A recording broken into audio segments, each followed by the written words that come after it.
It is such an honor to be singing for you today. I'm Milk. The song I'm about to share is a song that I found going viral around the world. Both women and men started singing this song on the streets of Ghana, Sweden, Australia, Italy. These words are no longer just my own, but the words of the world and proof that we are far more connected than we sometimes perceive. I hope you enjoy it so much.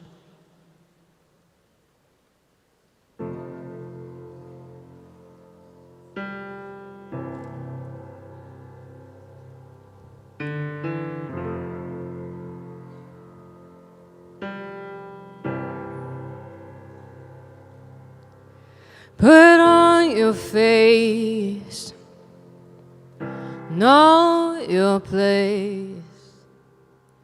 Shut up and smile, don't spread your legs.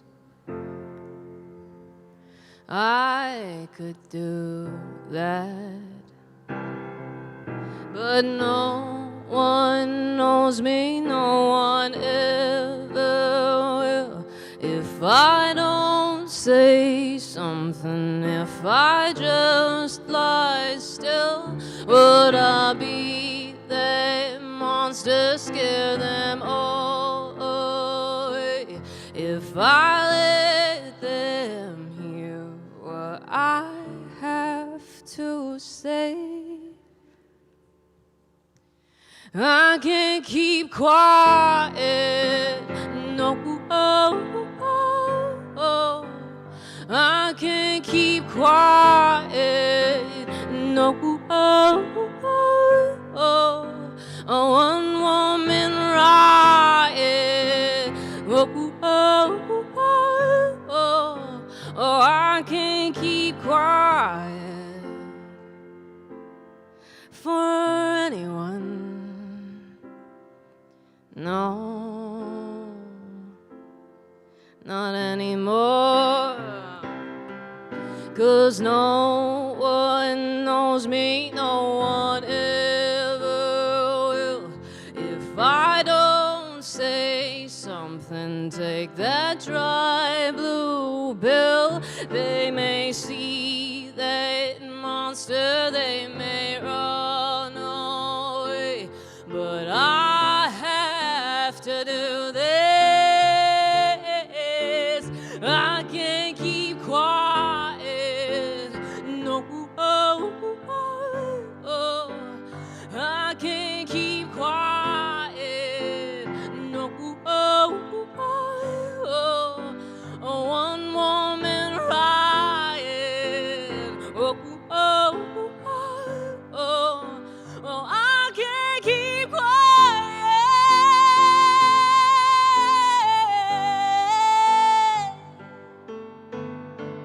There'll be someone who understands, no.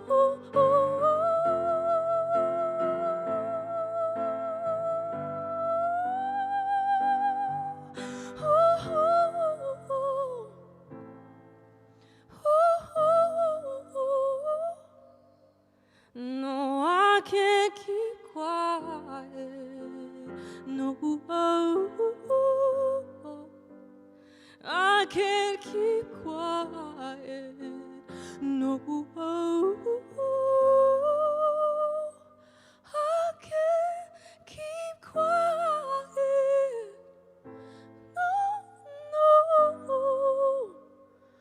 no, I won't, no, we won't keep quiet.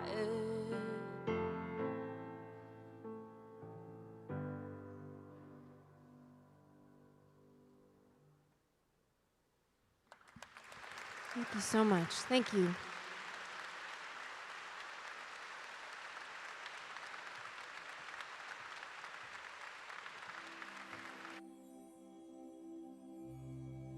Inequality of opportunity that is present is probably one of the most harmful things in our society. And I think as a woman, that is probably the hardest thing to get over. This is why we have to do this from our point of view, from our perspective. understand that it's not always speaking out for women, but with women, alongside women, because we don't want to reinforce that dominance. Having the discussion about this topic, like that's something that we bring back to our communities, to our families, because women are, by right, like the pillars of our community. I'm a he for she for every single survivor that I've ever met, so that they can have even the slightest hope that, a world where these conversations are not needed is, attainable. I am a he for she. I am a he for she.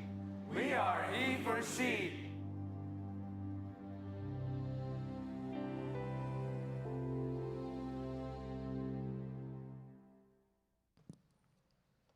Please welcome to the stage your MC for the event, Senior Advisor to Undersecretary General and Executive Director, and the Global Head for the HeForShe movement, Elizabeth Nyamayaro.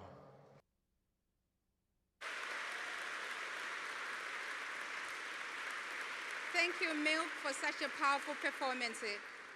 Your Excellencies, Her Majesty Queen Rania of Jordan, UN Women Under Secretary General and Executive Director, UN officials, UN Women Goodwill Ambassadors, distinguished ladies and gentlemen, welcome to the HeForShe Impact 2018 Summit. We have a dynamic morning for you as you will hear directly from our HeForShe champions on their path to gender equality.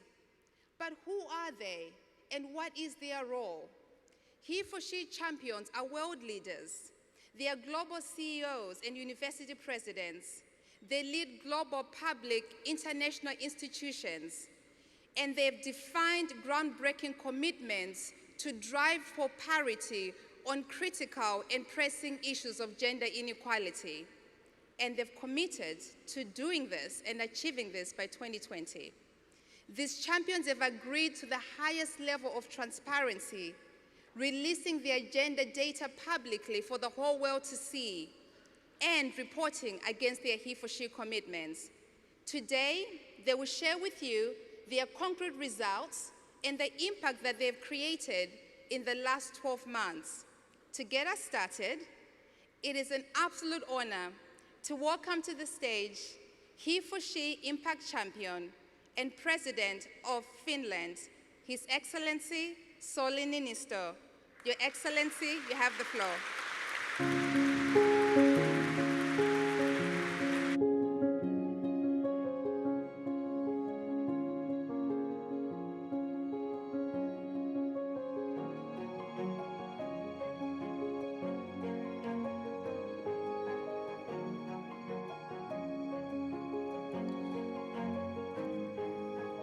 Madam Executive Director, Excellencies, ladies and gentlemen, good morning. On behalf of all the HeForShe champions across government, business and academia, I would like to warmly welcome you to this HeForShe Impact Summit. We, HeForShe champions, are addressing some of the most pressing gender issues, such as equal pay, unpaid care and domestic work, and gender-based violence. Today, we are releasing the HeForShe Emerging Solutions report. In this report, don't be afraid, I'm not going to read it. All of us have shared not only the policies and programs we have put in place, we also highlight the impact created as a result and what we have learned along the way. I became a HeForShe Impact Champion in spring 2015. In Finland, improving gender equality has been a determined policy throughout our independence, and it has been crucial to our success. Gender equality and empowerment of women and girls are central issues also in our external relations. Women, peace and security has been one of our foreign policy priorities for more than a decade. As a HeForShe Impact champion, I'm proud to say that Finland is one of the strongest supporters of UN Women. Today, my country is ranked as one of the top countries in the Global Gender Gap Index.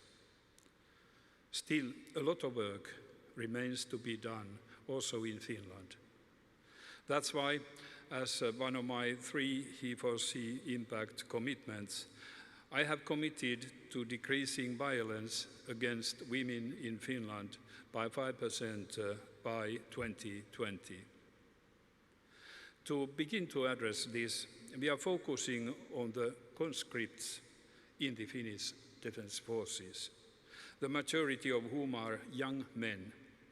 As part of their general training, the conscripts are educated on the prevention of violence against women and girls and on aggression control. Since almost 80% of our male population goes through military service, this is a crucial window of opportunity to address violence against women and girls in our country. Partnering closely with the HeForShe movement, we have built on our national education module to develop a unique guide on managing emotions. We would like to put this in the hands of every military personnel around the world. And it does not need to be restricted only to the military. This module is openly transferable to different civilian contexts and target groups. You can find the recently published guide in the UN Women website.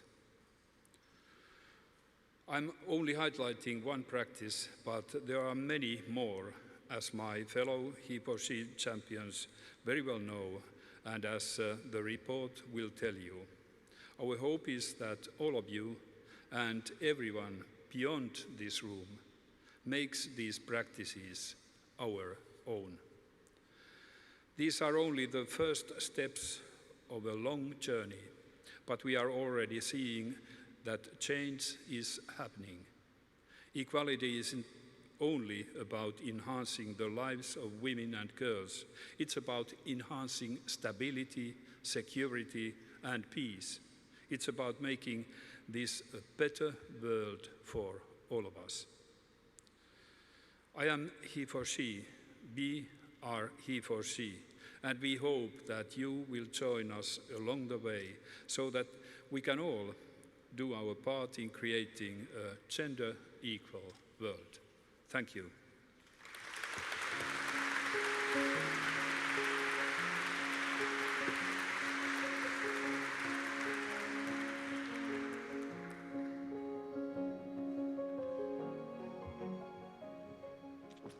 Thank you, Your Excellency, for your powerful remarks. And now for opening remarks, it is my honor to welcome our visionary leader, Under-Secretary General of Executive Director of UN Women, Phumzile Mlambo-Ngcuka.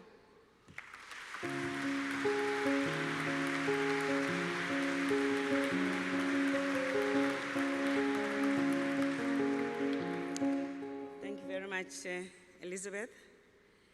President Niinisto of Finland, President Paul Kagame in absentia, but ably represented by the Minister of Youth, who's here with us. I also have the pleasure of welcoming President Johansson, President of Iceland, President Mutharika of Malawi.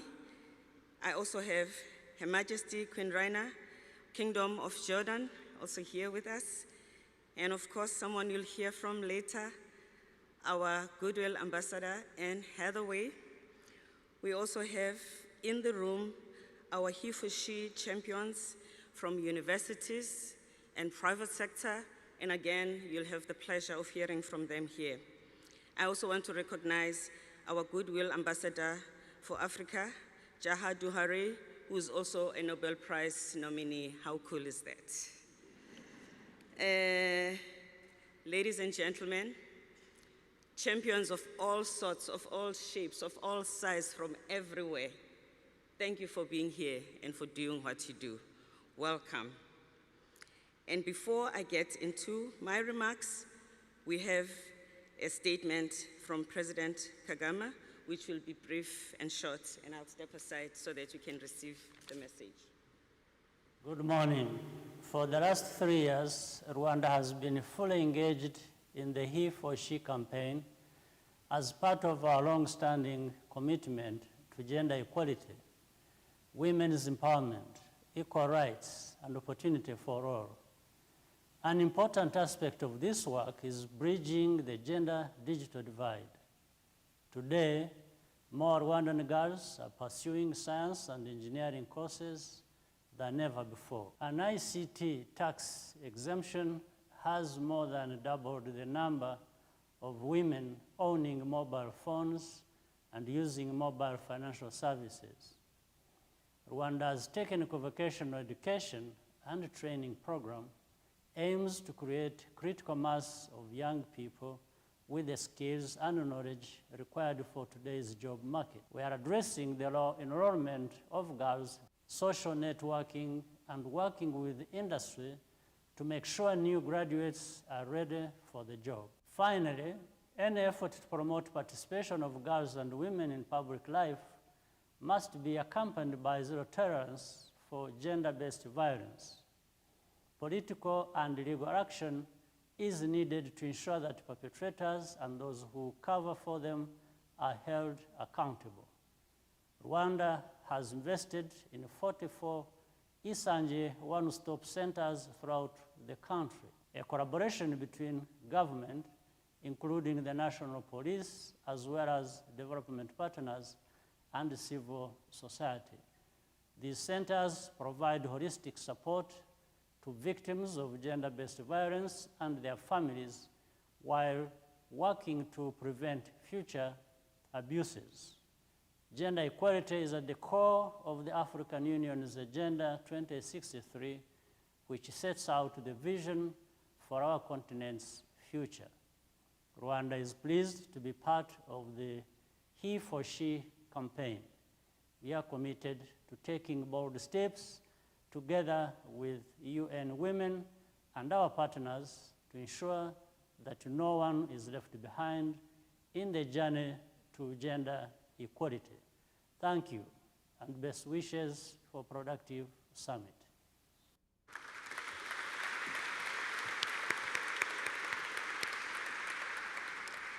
So collectively, our HeForShe champions are tackling the thorny issues that block progress in societies and business across the world, from equal pay to safety of women and men on campuses. The accounts from our champions detail with honesty and self-knowledge their individual journeys in leading transformative change within their organizations and communities.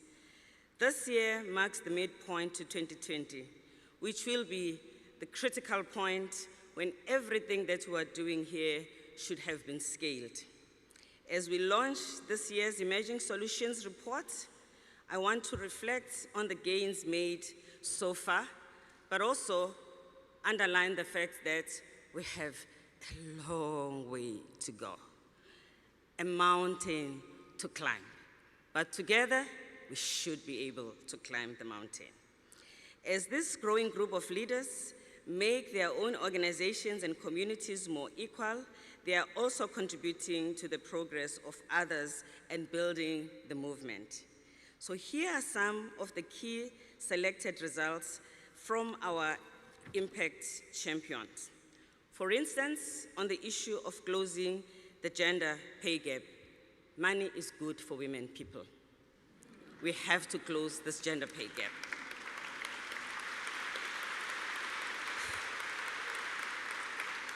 In January 2018, Iceland passed the pay equality law. They've become the first country that actually enforces equal pay legislation. Since then, over 13 organizations have been audited and certified with equal pay. The country hopes to eliminate the gender pay gap across the country by 2022. Go Iceland.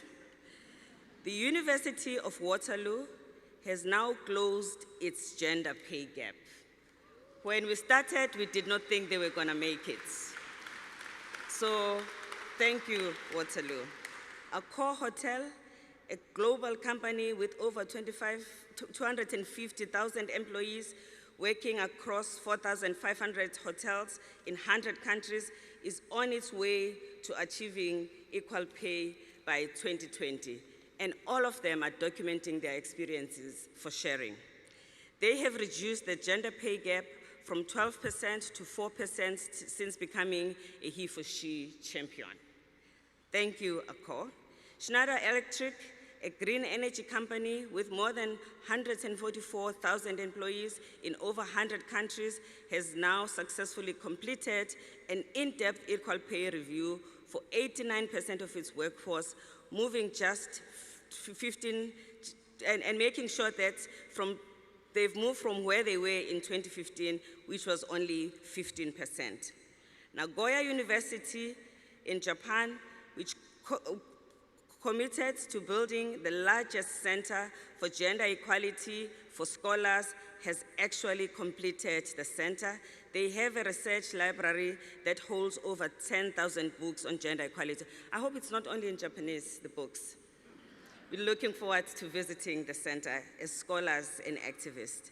In Malawi, the government took a bold step in outlawing child marriage, passing in 2050 the Marriage, Divorce and Family Relations Act, which now makes it illegal to marry a child under the age of 18. With that law, we have seen activists, community chiefs, female chief in particular, as well as male, working together in true solidarity spirit, annulling more than 20,000 child marriages, and as a result, making it possible for those girls to go back to school. Barclays has now reached 20.5 million women around the world with financial literacy access to banking and credit. With the support of the Finnish government, a dynamic guide on managing emotions has been developed to be issued to all military personnel and scaled to other global armed forces. In my view, this can also be shared with those also who are outside the military. Championed by our Goodwill Ambassador, Anne Hathaway, UN Women is actively working to address stereotype and create a new normal that truly views raising of children as being a true equal responsibility for parents, something that seems normal, but actually it doesn't happen enough of. And that is why Anne is on your track to make sure we achieve a world that has both parents actively involved. It is remarkable also to see that Science Po University has now implemented policies that have increased the adoption of paid parental leave amongst male employees from less than 20% in 2015 to whopping 90% in 2018. Stony Brook University has now successfully implemented mandatory gender training for its students, something that we would like to see in every campus in the world. Today also, we acknowledge the impressive progress of PwC, the company that has reached parity in its global leadership team, moving from 18% to 47% in just 15 months. Chairman Bob Morris will share later how he got this done. And of course, today we also welcome the final slate of thematic champions that you will get to know today.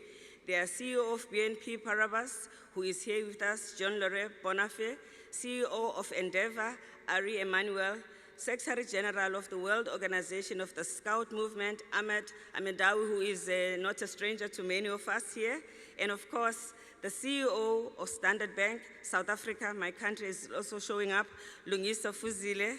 You will also hear from them today. And lastly, I do want to thank the champions that made this event possible today, PwC and BNP Paribas for sponsoring this event. And to all of you, we want you to be the best champions you can be for this cause, because this is one of the greatest causes that is remaining for all of us to conquer. Thank you.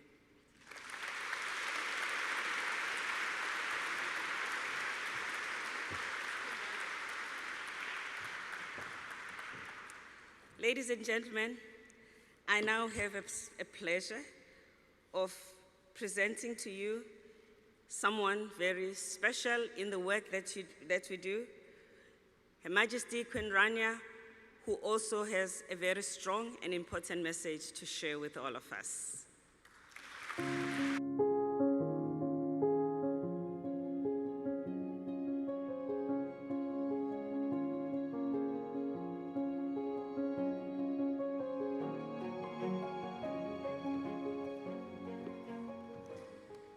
Thank you. It's a real pleasure to be here. Judging by the brilliant crowd, either Emma Watson put a spell on the world in 2014, or HeForShe has grown into a global movement. I think it's the latter. HeForShe tapped into something women everywhere understood: the right to believe in ourselves, to be all we can be, free from indignity and discrimination. That spirit rippled around the world, awakening women and men to the promise of new horizons. It even reached the shores of Jordan, and I'm so grateful it did. It might seem a world away from New York, but as someone who travels between East and West hearing women's stories, I can tell you, when it comes to the issue of women's empowerment, distances shrink and differences fade. The stress of being a wife and mother while holding down a job, we're on the same page. The frustration that male colleagues are often paid more for doing the exact same job, we're on the same page.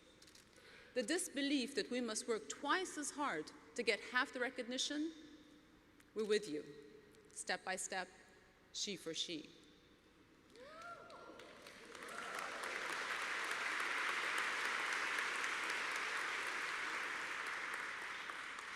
On top of these universal challenges, women in my region face another heartbreaking set of hurdles. Through civil war and armed conflict, unemployment and forced displacement, Arab women are digging deep to hold their families together in the most testing conditions. The cruelest irony is that these crises affect women disproportionately, making them ever more vulnerable to abuse. But it's precisely during such crises that women slip off national agendas, increasing the gap between hardship and hope. And yet, they bridge that gap with a spirit of steel and a will to match. I'm so proud that amidst this instability, we've seen strides in women's health and education. Last month, I met an incredible group of Jordanian women changing the landscape of our labor force. In Arabic, Sitat Biyut means housewives. It's also the name of an online platform that helps women working from home find jobs and market their skills. Set up in 2010, it was co-founded by an ambitious man, Saeed, and a determined woman, Nada, which sounds to me like a Jordanian HeForShe ahead of their time. The words of Mirvat Abu Shammale, a mother and crochet mastermind, may help you understand its impact.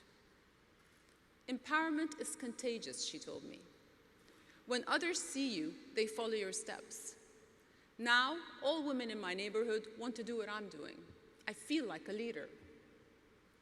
Mirvat is a leader, and she's right.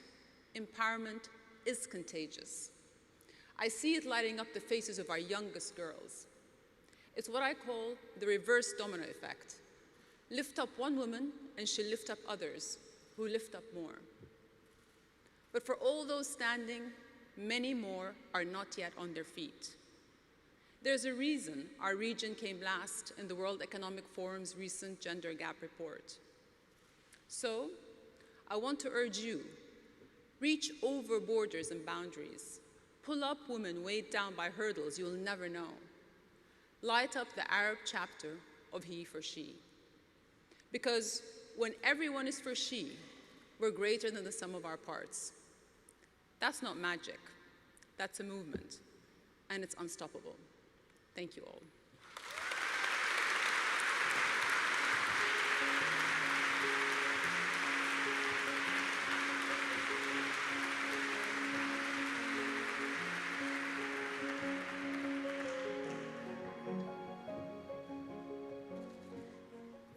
Thank you very much, Your Majesty, for joining us today. Distinguished guests, as Her Majesty exits the room, she has a plane to catch. Let's take a look at some of the key HeForShe highlights since the last summit.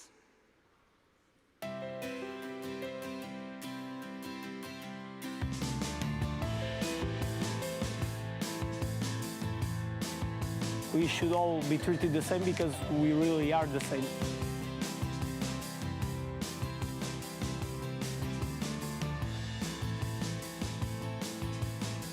It might be that the whole world will be safe if we unite in the name of common good, and that's good for us. Thank you.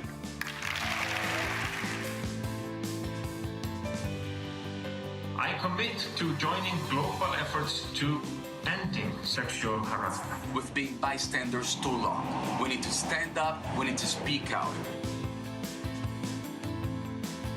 Gender equality is not a women's issue. It's a human rights issue that concerns us all, and we should all take action. How much do you think things have really changed? I think we're at a tipping point. Awareness is not going to do this. Yes. The awareness actually should be assumed at this point in time. It should all be about actions and results.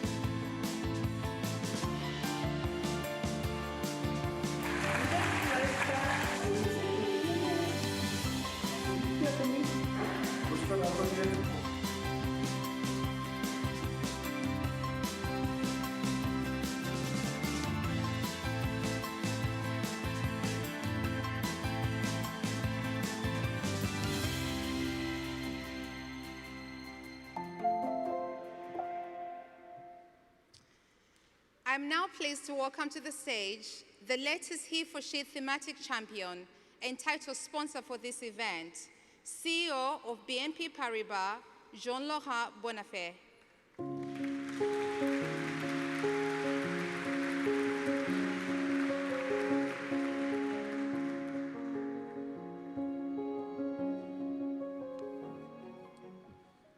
So good morning. As a new HeForShe thematic champion and the CEO of a large bank, as a citizen and a father, I'm personally committed to drive forward the empowerment of women. At BNP Paribas, we have made the 17 UN Sustainable Development Goals part of our corporate objectives because we consider that large companies must contribute to a more equitable and ecological world. Gender equality is one of those UN goals, and I believe this is one of the most important. No woman should be deprived of her ability to contribute to a better world. Women everywhere can bring about huge changes, whether in communities, in families, or in the workplace. We need to work collectively to ensure that women can leverage their skills, talent, and creativity.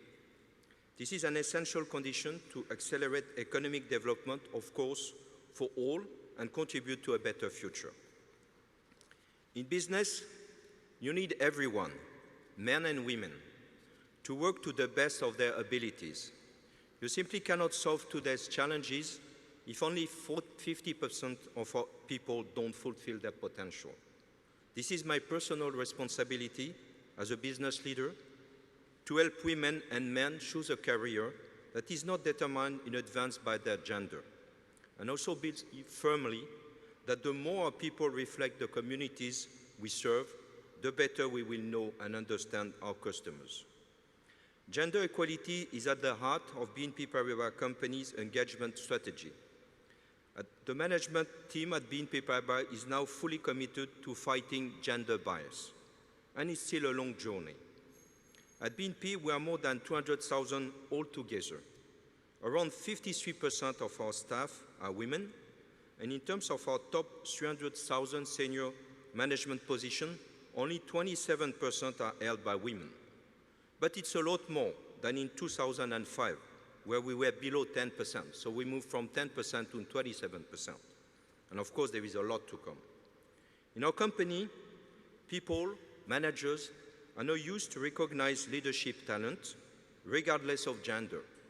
Several of our large retail banking networks, our key countries, or our global business lines are now headed by women. And that was absolutely not the case years ago. but we are determined to do better, much better. We have already committed to have over 30% of women by 2020 in the senior management, and we will deploy all our effort to reach 40% by the end of the next decade, and then we will go at 50%.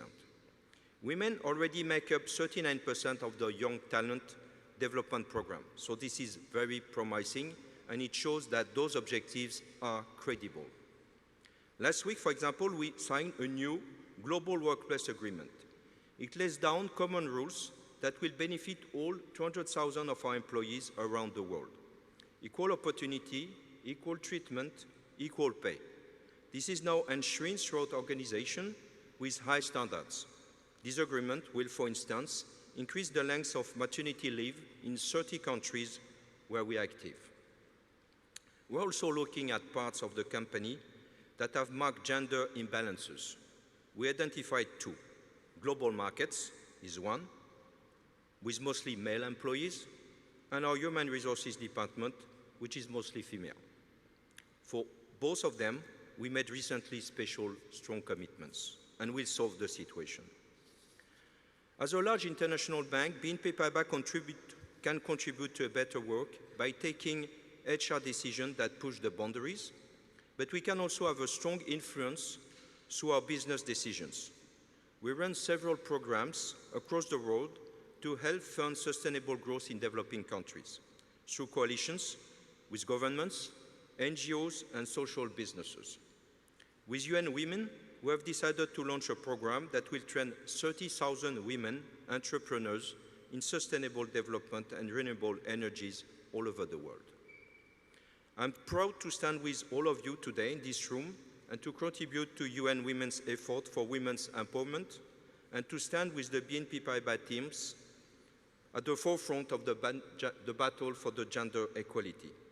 It's an essential battle, and one which nevertheless remains very difficult. So we have to keep fighting for women, for men, for our children, for our world. It's by working in coalitions like HeForShe that we can drive changes at the scale needed to enable all women to contribute to a better future. Thank you very much. A bicycle. A fourth of a bicycle. A line. 217 lines. A cake. A fourth of a cake. Women get paid 23% less than men. It will take 217 years to achieve equal pay.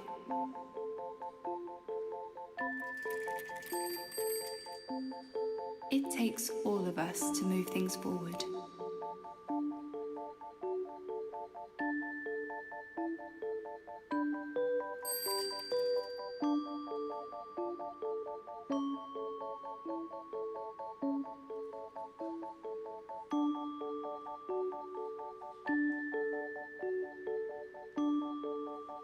Thank you, Jean-Laurent, and welcome to the HeForShe family.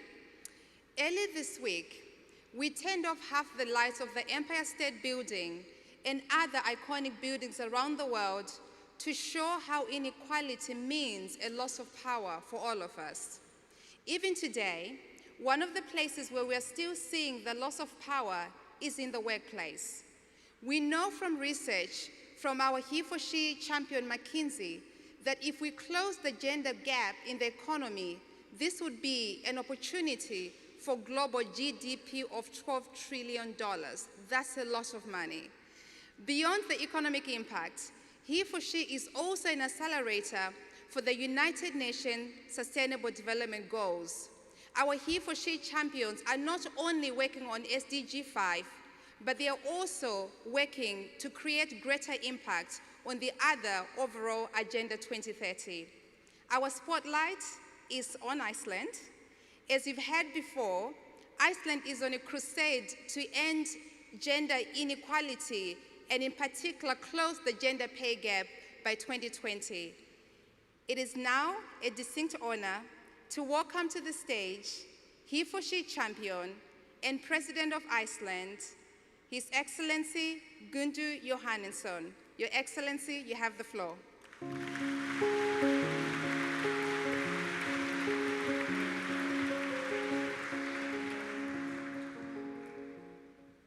Friends and colleagues, I am honored and proud to be here. I am honored and proud to be a HeForShe champion.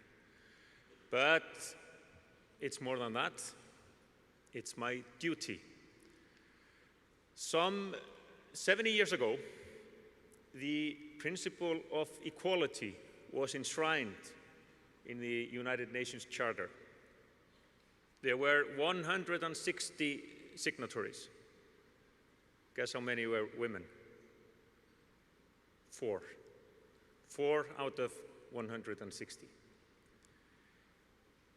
In Iceland, the movement towards gender equality started perhaps in 1915, when women got the vote for parliamentary elections. In the 1920s, we had our first female member of parliament. In the 1930s, there was a young schoolgirl named Vigdís. Try to pronounce that later on if you can. Vigdís. Keep that name in mind. It's better than her last name. I'll come to that later on. In 1980, Vigdís became the first democratically elected female head of state. It was a close call. It was a tightly run contest, as presidential elections sometimes are. And during the campaign, one person asked Vigdís, "Why should I vote for you? Should I vote for you because you're a woman?" "Oh no," Vigdís replied. "If you want to vote for me because I am a human being."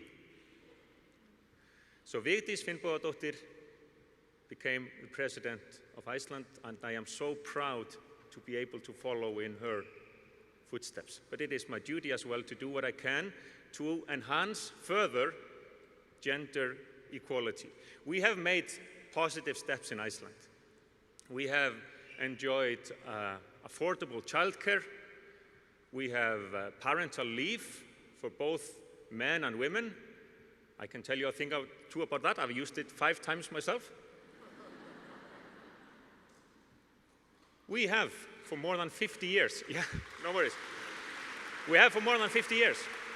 For more than 50 years, we have had a law on equal pay. A very simple law. Men and women should receive the same amount of money for what they're doing, for the work. But some way or another, it didn't produce the desired result. So, as has been mentioned here, just recently, we passed in Iceland a legislation making sure that for equal pay, for equal work, you get equal pay. I encourage you to look at this legislation to see if you, in your country, can use it as a blueprint, because I am sure that this is the way forward. A recent OECD survey demonstrated that where there is greater gender equality, people are happier, better off, they trust each other better. It is to the benefit of all of us. We cannot change the past. We cannot change the fact that out of the 160 signatories of the UN Charter, there were 4 women. But we can influence and change the future. So let us work on that together. We want a level playing field.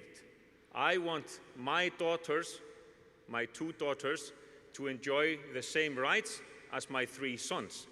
I don't want it just for them. I want it for me as well, and I want it for other daughters, other women, other girls, as I want it for other sons and other men. Because when we strengthen each other as individuals, we strengthen ourselves as a society to the benefit of all of us. So let's just work toward this lofty goal together. Look at our good example in Iceland. I'm not saying we're perfect, far from it. And modesty is a virtue. We have so much to do further. but maybe we can teach you a thing or two about the way to move forward. So, dear friends, I am proud to be a HeForShe champion. Let's work together. Thank you very much.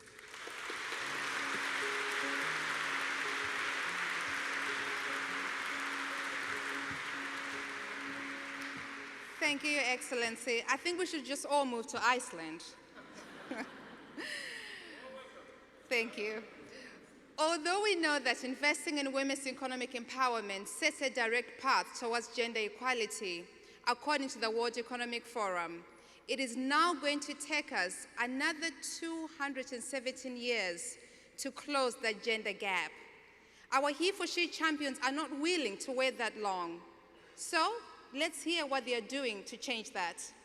I'm now honored to welcome to the stage Chairman and CEO of Danone, Emmanuel Faber. Is he somewhere? We've lost him. He's somewhere. CEO of De Beers Group, Bruce Clever. President of Science Po, Frederick Mio.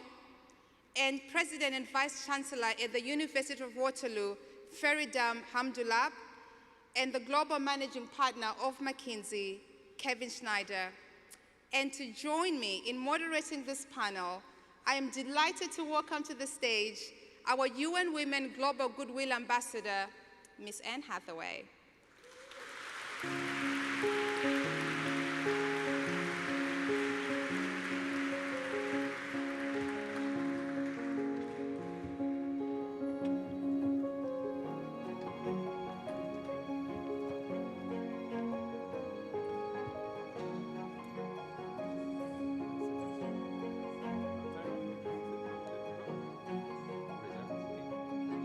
How you all doing? You're good. We do?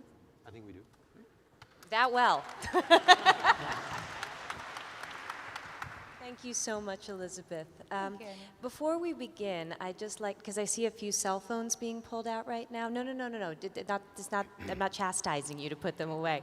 I just want to give some context to what we're doing here, because I understand that if you're just maybe tuning in on a live stream, or if you're seeing a picture on social media, it might be a little confusing, maybe even upsetting to see a group of men speaking at a panel about how to economically empower women.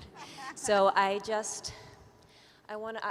was thinking about that, and I was recalling the words of someone that I heard someone say recently, which is, why is it always women who have to break through the glass ceiling? Where are the men willing to throw boulders down through it?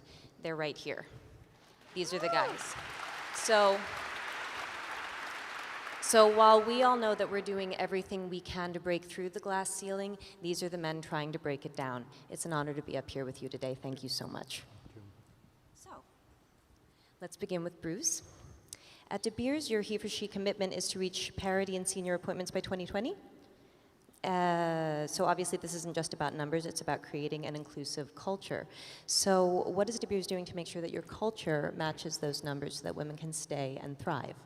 Thanks, Anne. So I think, as you rightly say, numbers is one thing and probably easier to achieve. What is much more difficult is changing the culture, particularly of an organization that's 130 years old and has a kind of an ingrained culture in it. So we think about it in a very holistic way. We've actually managed to take the intake of senior leaders, women senior leaders, from 20% a year ago to 51% this year. So that shows you what you can do. But for me now, it's about how do you build a sustainable culture where you can attract and retain people effectively forever. So we do that in a holistic way, both top-down and bottom-up. I'm a big believer in bottom-up. I'm a big believer in going to ask people what they have to say and actually listen to them. I think leaders are quite good at not listening to people. So it's a blend of both. I think it is important that there's real commitment from the top. So at my executive committee, it's the first item on every agenda meeting that we have. It used to be the last, and when you get to the last, you're always late and in a hurry, so we've made it the first.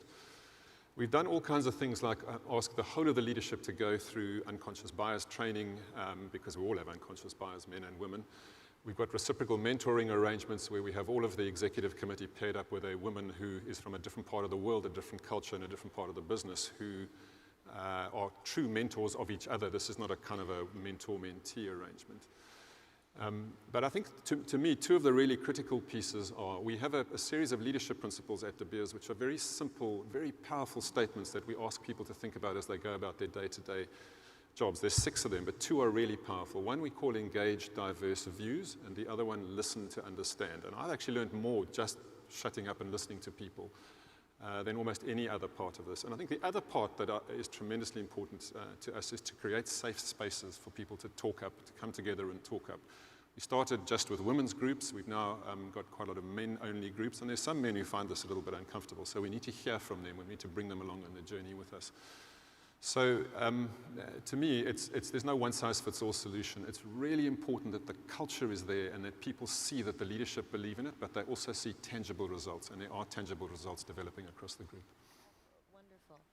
And what are you doing to make sure that women get a full range of roles in operations and finance? Sorry, say again? What are you doing to make sure that women are getting a full range of roles in operations and finance? Yeah, so part of the business is a mining business, and it's these are areas in which there are less women graduates as there are now.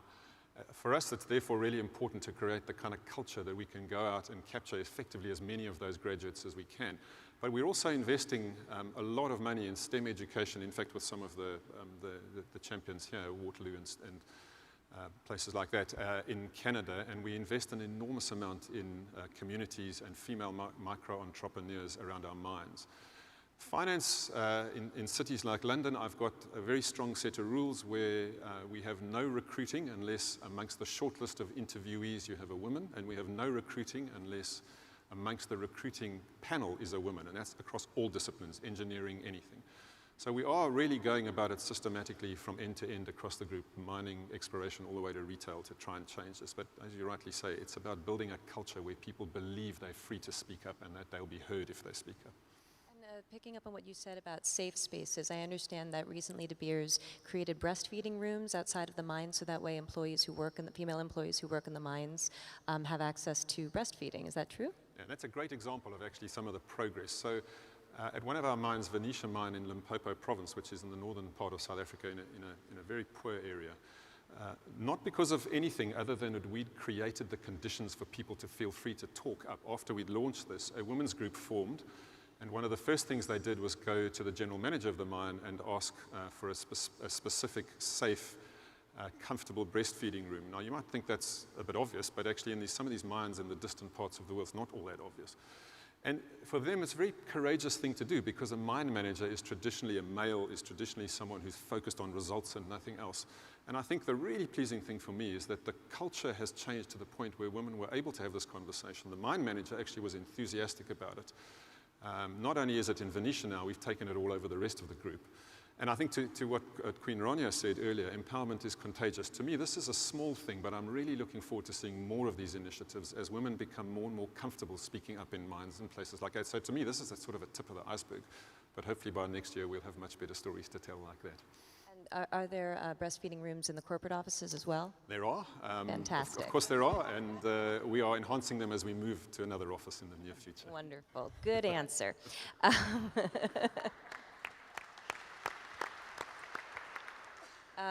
Feridun, we know that senior leadership in academia is often a boys' club, and like Bruce, you are also focused on reaching parity in senior appointments by 2020. So what are you doing at the University of Waterloo that's different? What do you have to do that's different, and what do you think we can learn from your experience? First, I think it's fantastic to be part of this broader organization and be able to really learn from each other. But at the same time, as a university, we take tremendous pride in differentiating ourselves in many things we do.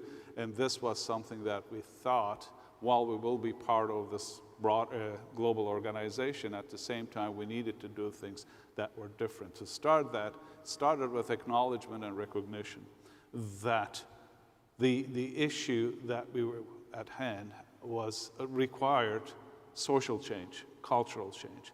And to be able to do that, we needed to go across the university and get everybody involved, right from senior administration to undergraduate students, that everybody had to be part of this, and recognizing fully that one change, one policy will not bring the kind of social change, cultural change we needed to understand really and to bring some permanent changes. So while we set some goals, and the goals were obvious to us, we looked at our institution and said, there's a picture here that we really don't like. In STEM disciplines, I don't like that there are so few women in those disciplines. Look at the faculty composition. I don't like this picture because it's not a true reflection of our society. It requires attention. And I looked at my own senior administration.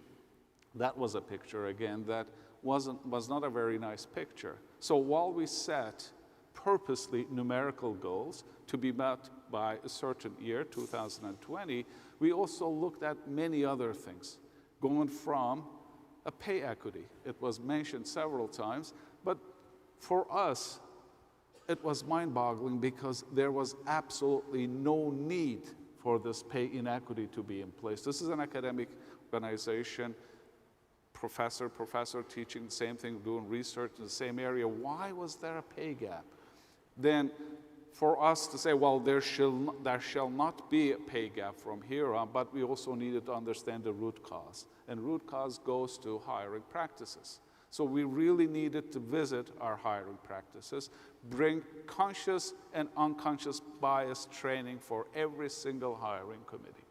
So we rejected the notion that, look, we can't hire enough female faculty, especially in science engineering disciplines, because the pool is so shallow. That was absolutely not true at all. We were not opening up the highway to come to the university for people to say that this is a place where I can see my own true reflection. This is a place where I really can feel that I can work. So by removing that unconscious bias, not only did we open up the pathway to the university by all, but at the same time, we removed any possibility of pay inequality going forward. This is one example from one end of the spectrum. The other one, Diana Perry, who runs our equity and diversity office, she is also very much involved in this. She came to me, so I need money to buy refrigerators. I'm scratching my head. Refrigerators for what? To store breast milk. We have thousands of graduate students, okay, who are breastfeeding, and they're there, or female members, they need refrigerators to store their breast milk. So it requires a system-wide approach. It required getting everybody involved, and that's exactly what we did. So not only did we meet already every single numerical target, and we exceeded that, and my senior administration team, which including myself, there's 7 people, 4 out of 7 are women, senior women, and they are, a few years ago, that would have been unthinkable, because why would we come to a university where the culture is different, understanding is different, and our own career and our future will be uncertain? Now, it is very, very different. Thank you so much, President. That may be a good segue into Danone. Annie, over to you. Yes, wonderful. And thank you so much. It's 5 years ago, I couldn't have imagined hearing unconscious bias discussed so openly. It's a wonderful step forward. Thank you so much. So Emmanuel, I announced you as our inaugural global champion for paid parental leave in 2017, and you committed to a radical new policy for parents. Just to remind everyone, it's 18 weeks gender-neutral paid parental leave. Where are you at? Well, thank you, Anne. What I find really touching in the way the HeForShe initiative grew within Danone is that it started from one person, Veranita, in Indonesia. She is a young, bright woman that had suffered a lot during her childhood, and she decided to speak up about it. And together with her mentor, Dietmar, it created a grassroots movement that was so loud after some time within the Danone community that it ended up the story being told here during the UN Week 2 years ago. So in many ways, I'm here sitting on behalf of all the Veranitas that are within Danone and beyond, and there are many. As a company that has a large early life nutrition business, we indeed decided that one concrete contribution we could make and one difference we could make would be about stepping up significantly the support that we bring to moms around giving birth. Because we all know, and I think in this room many of us would know, that we're losing part of the women talent in the organizations when a new child comes. It's a complete revolution. And so beyond the gender equal or gender neutral 18 weeks paid parental leave, we're also bringing prenatal support, postnatal support in the sense of work balance arrangements to make sure that women are coming back into work in an appropriate manner. We have committed that this new policy would be entirely rolled out in the world for 100,000 employees by 2020, which is 2 years from now. We've started already, so 1 year later, as you say, 9 countries from Egypt, Turkey, Australia, Singapore, the UK, Netherlands, Belgium, so a variety of countries have already implemented it. We have more than 10,000 of people within Danone that can access the support that it brings. And I'm very touched by the fact that it changes the conversations that we have about a much broader topic that's a big issue for the future, I think, of our companies, which is the work-life balance for many people beyond women. And that's really something that I think women has such a powerful message to share if we create the conditions under which we recognize the value that giving birth is bringing to a very, very wide community, including the colleagues. One of the things that I've heard since, beginning my work is some people say, oh, paid parental leave is so fantastic, but it's so expensive. Or, oh, it's so great, but we can't, there's cultural differences, we can't do that. You at Danone are not making excuses, you're getting it done. So I'm just wondering, what would you say to the skeptics? Well, I think it goes from the very simple thing that, as I just said, it changes conversations. Large companies in particular are fighting for talents and for attracting the millennials and the Gen Z into working with us for what we do. And that's a challenge because they have lots of opportunity to do something different. They have a completely different approach in terms of, yes, of course, as a job, I want the money to support my family, my friends, my livelihoods, but I want more. I want purpose. I want to understand why and how I can have an impact. And this parental leave is opening a conversation about why women long-term contribution in the company is so important. Again, what the role of children, families are in the company's business. And so it's a factor of attractiveness for our employee branding. It's as simple as that. In frankly, a world which is highly competitive for the best talents, and they include women, it's absolutely true that we're just handicapped by the lack of women that we have in business. We need much more than this. The second thing is that it can also renew the way we engage with consumers. In Mexico, one of our water brands, which is the leading water brand in the country, has been on gender equality for a long time, supporting the largest race event for women in the world every year, for instance. And they've decided to launch a special HeForShe packaging that we launched on the UN Women's Day this year. All the sales of that are donated through UN Women, by the way, for women empowerment programs in the 2017 areas that suffered in Mexico the earthquake. And it's a very simple, small, concrete example on how you engage a conversation that's different with your consumer base. And I would finish by saying for the bigger skeptics, if you see how China today is radically changing their child policy, realizing the huge consequences of the current situation, we have lots of employees, and we meet more and more moms that decide, would-be moms, sorry, that decide not to have a kid because it's financially a problem, because it's from a work problem, it is a problem, and they just choose to not even have one, but zero. So it creates huge issues if we are not addressing this, and I think companies can drive employer preference by making sure that we concretely address these topics. So wake up and smell reality, which apparently smells like breast milk. Frederic, thank you so much. Frederic, since implementing your HeForShe commitment at Sciences Po in 2017, the number of paid parental leave days and birth leaves are both way up. Tell us more about how you achieved that. Thank you, Anne. I think we're all aware that in order to empower women in the workplace, we have to make a conscious effort to encourage men to assume their responsibilities at home more fully, that is to say, to take their role at home more seriously. And we've worked on that in the past year at Sciences Po with a special focus on that key moment which Emmanuel referred to when children are born, that is to say, when new children come to the home. And we have decided to try and, first of all, raise awareness among parents and among fathers in particular as to the importance for them to avail themselves of what schemes exist to encourage them to be present at home in those very moments.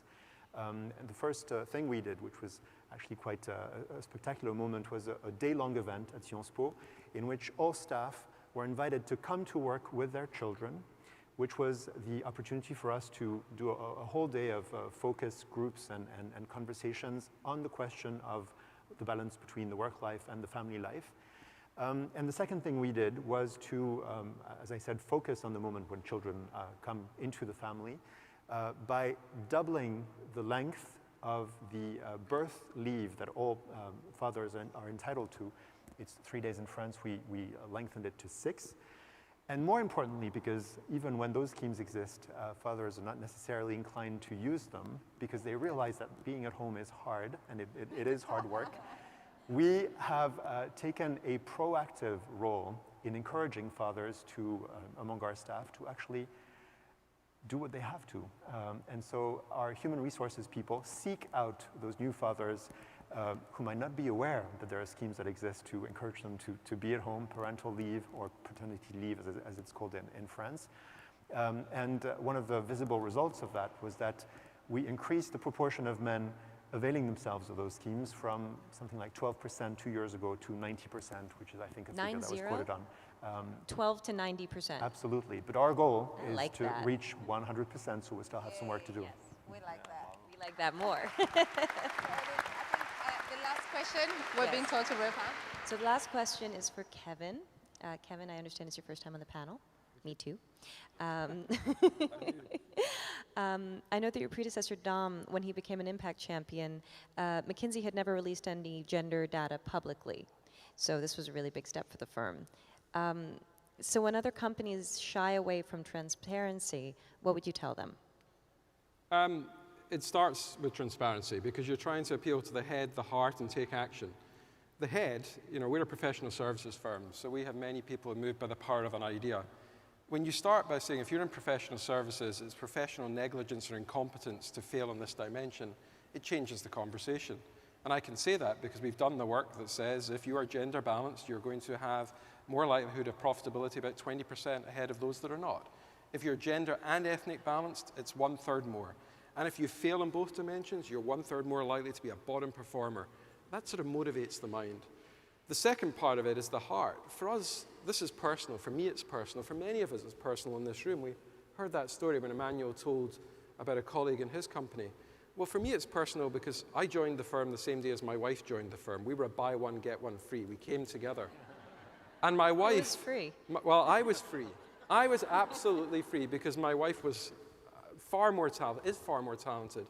And when we joined, she kept her name and I kept mine. So we turned up and people didn't realize we're together.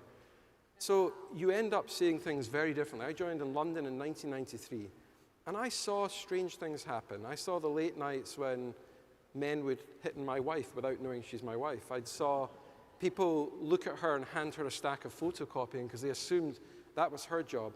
I saw a performance review that said she was too aggressive. Can you imagine writing that about me?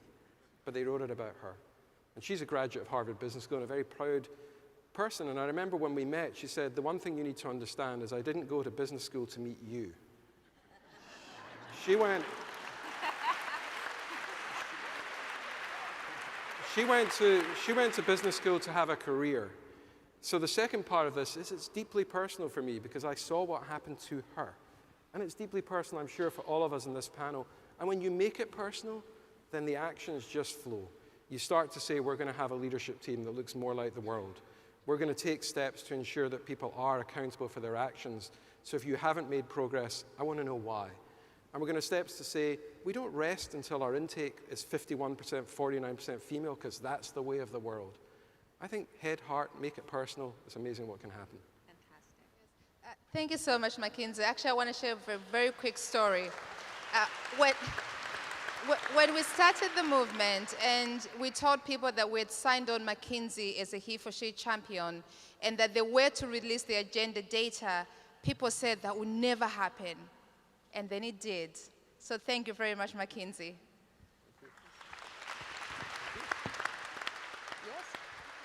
So that concludes the panel, and I just want to say briefly before we go, thank you so much, because, you know, one of the hardest things to do in the world as an individual, I can't even imagine as a corporation, is to take accountability when you know you could be doing better, and one of the easiest things to do is to let the status quo continue by doing nothing. I just want to thank you all for being disruptive champions. You're the champions we need, and you're the champions we deserve. Thank you so much.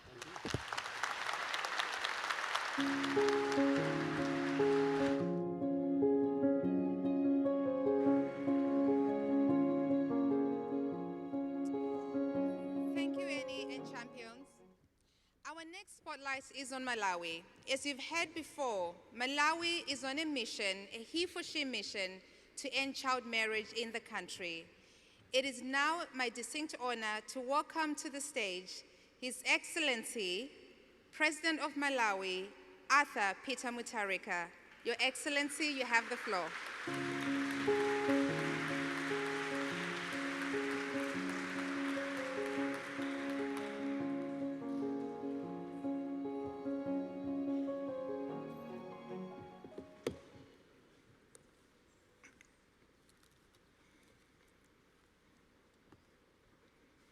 Your Excellency,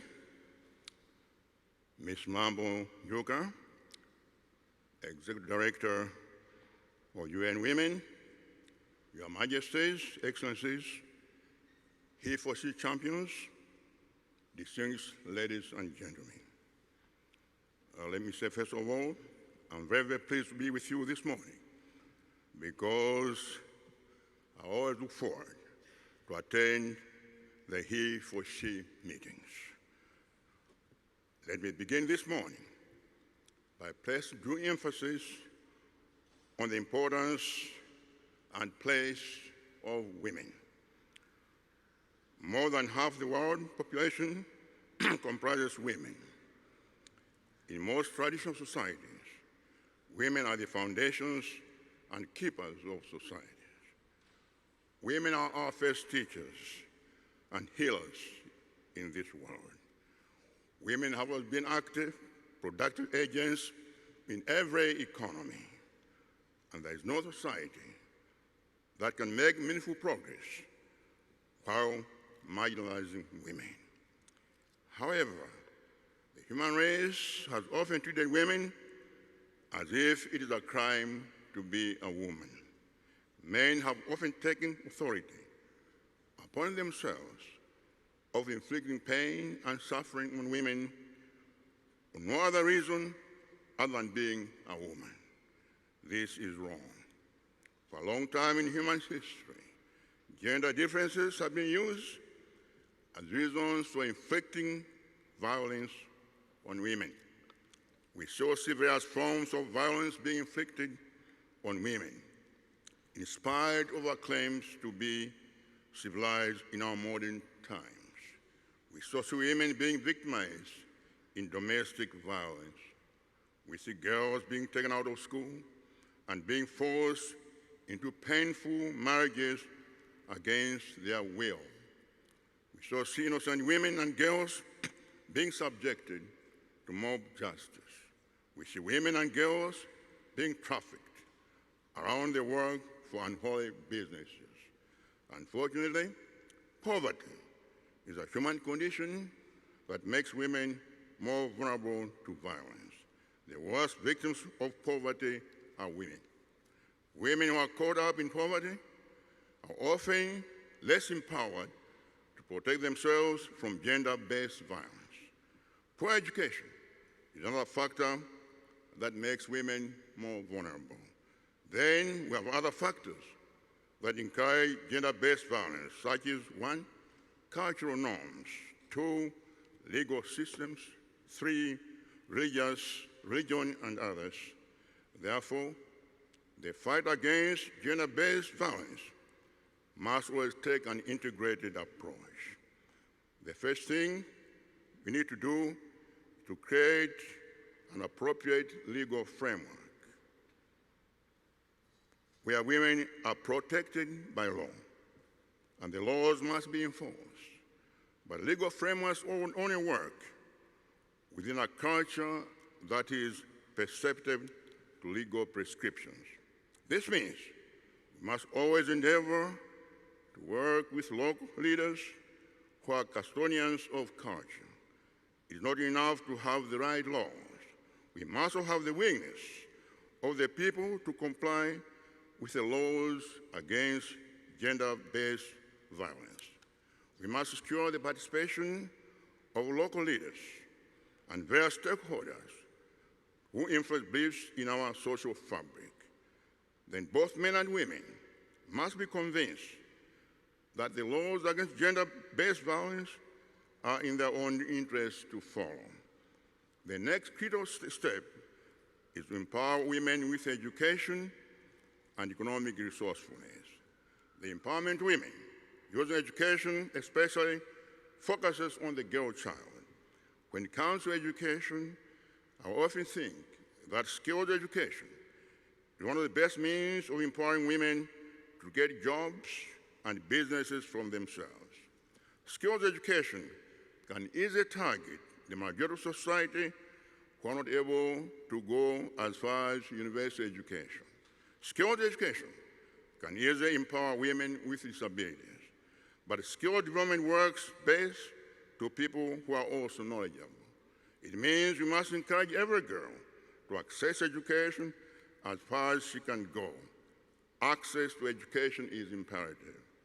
Within this holistic approach, Malawi has undertaken a number of integrated measures to end gender-based violence. Our strategy begins with a girl child because we need to change our society and its future once and for all. We have made a law ending early marriages. We want every child, every girl child, to earn education and get empowered to protect ourselves. This law will operationalize within a national strategy on ending child marriage. We have mobilized traditional leaders and worked with them closely to protect the girl child. Most parents now realize the value of girls' education. We have a specific campaign of ensuring that girls who stayed into early marriages are readmitted into school. If the girl gave birth, most parents now accept responsibility of taking care of the child so that the girl can go back to school. We have started a number of school programs that encourage girls to stay in school. We have increased our national budget by 14% for child protection. This includes protection of the girl child. We have stepped up vigilance against domestic violence by, among other things, establishing a unit within our police stations that specifically attends domestic violence issues. As government, we are now moving towards establishing a Women Empowerment Fund. We are building community technical colleges across the country. This is a means of empowering youth and women to be economically self-dependent. Let me tell you a story of how community colleges empowered one girl who was subjected to gender-based violence. She was a young girl when she was pregnant. I believe she was 13. She left school and went home to nurse her pregnancy. The man denied responsibility and left her to raise the child alone.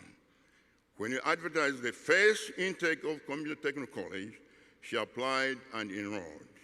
She was employed as supervisor of a construction company after she completed now she has built a 3-bedroom house in the best part of town.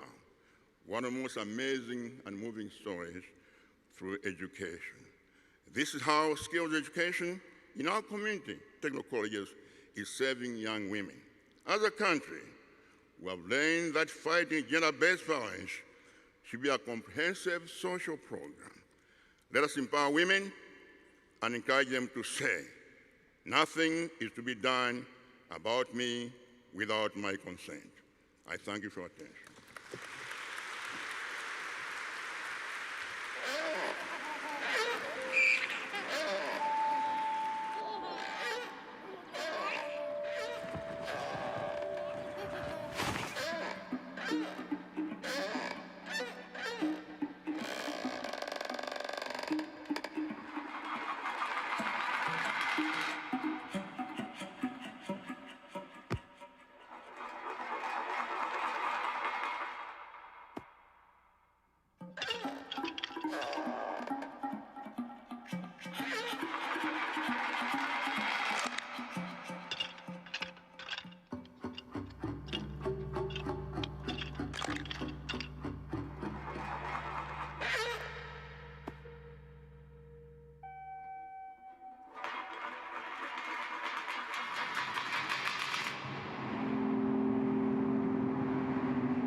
Thank you, Your Excellency, for your leadership.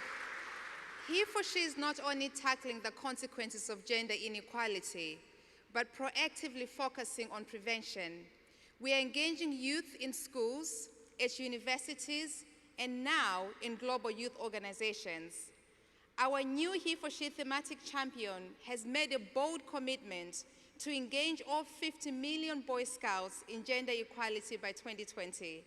Please join me in welcoming to the stage new HeForShe thematic champion, Secretary General of the World Organization of the Scouts Movement, Ahmad Alendawi.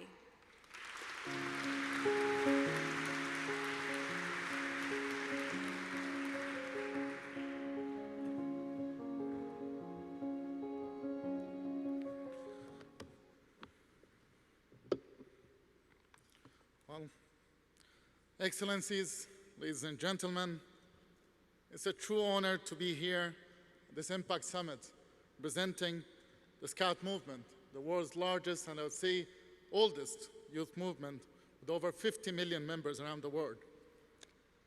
In 2014, I witnessed the launch of HeForShe campaign at the United Nations.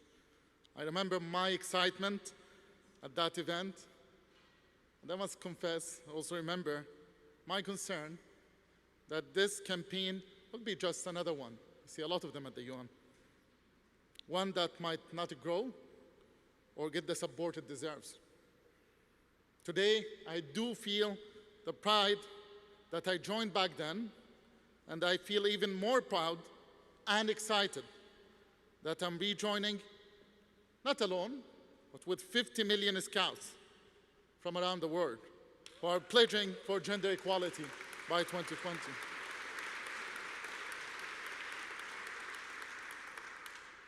We have heard inspiring remarks about why promoting gender equality and eradicating gender-based violence is so important.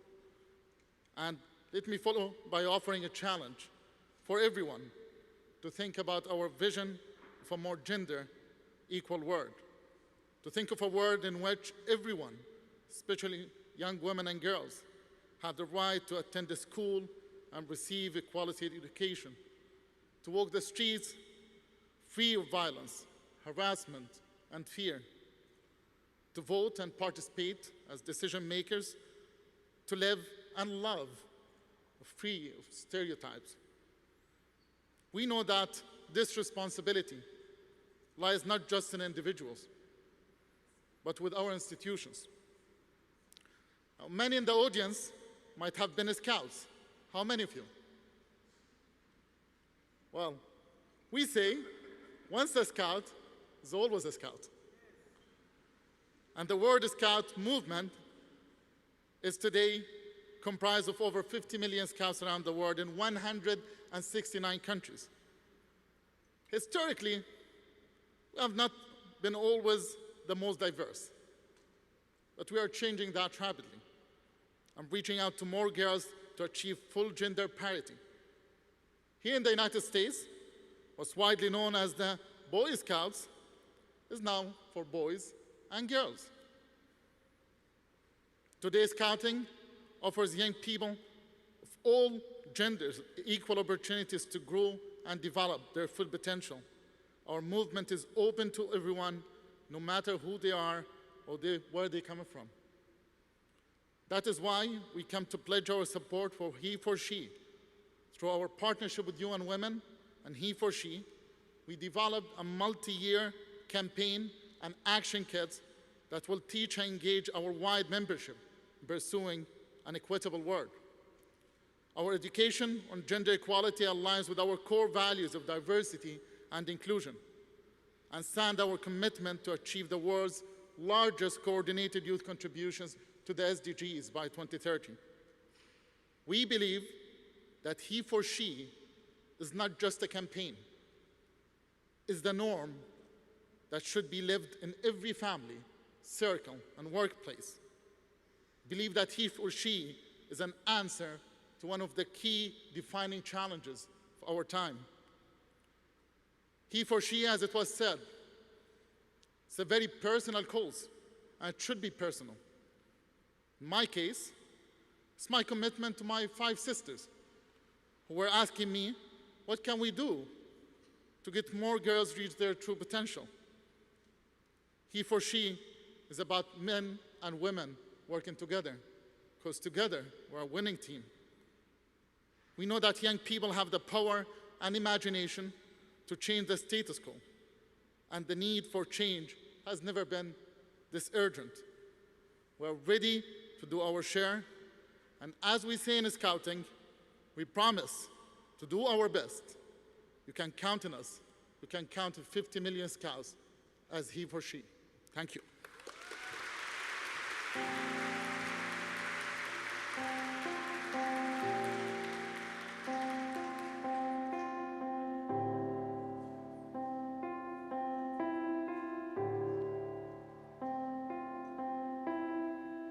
We are at a HeForShe tavern, which is literally a place where men come to drink and socialize with their friends. And within this community, they've created these taverns to bring men and women together to talk about gender equality. The HeForShe Tavern is for us recognizing that the United Nations has a concept which we like and which we need to do more about. Therefore, we designed it to be part of a space which normally people would not like to work in, the taverns. Taverns must be seen differently. They must no longer be seen as spaces which are creating problems for the communities and the families. Stage coming up, we look upon to tackle the root cause of gender-based violence. The HeForShe Tavern is where we promote men and women to work together. This is what change looks like when you see communities saying, we are not going to wait for someone to solve our problems. We are going to address our own challenges within the community. It is very inspiring.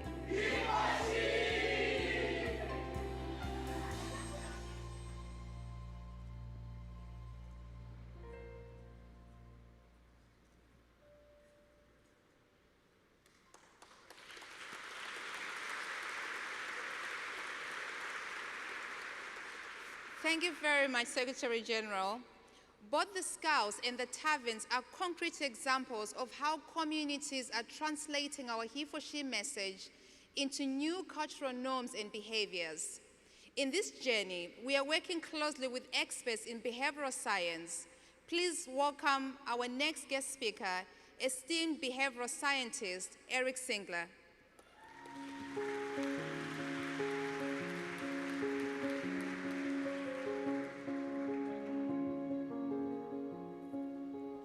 Hello, leader of the world. It's funny to see this because in a lot of circumstances, it would be really ridiculous. But today, it is the truth. Welcome, leader of the world. We have heads of state, we have global CEO, and maybe as important, we have the most committed people for gender equality. So I am so proud to be here in front of you and to share some ideas. But I have a big, big challenge. You are supposed to be the most powerful leader to change behavior. And what I would like is to help you to be better if possible in changing behavior. But I am a lucky guy, not only because I have this opportunity to share ideas with you, but also maybe some of you have read the last book by Daniel Pink, When? The Science of Perfect Timing. 70% of us, including myself, are supposed to be at their peak performance at 11:30. So let's see if I am peak performance, but 70% of you are.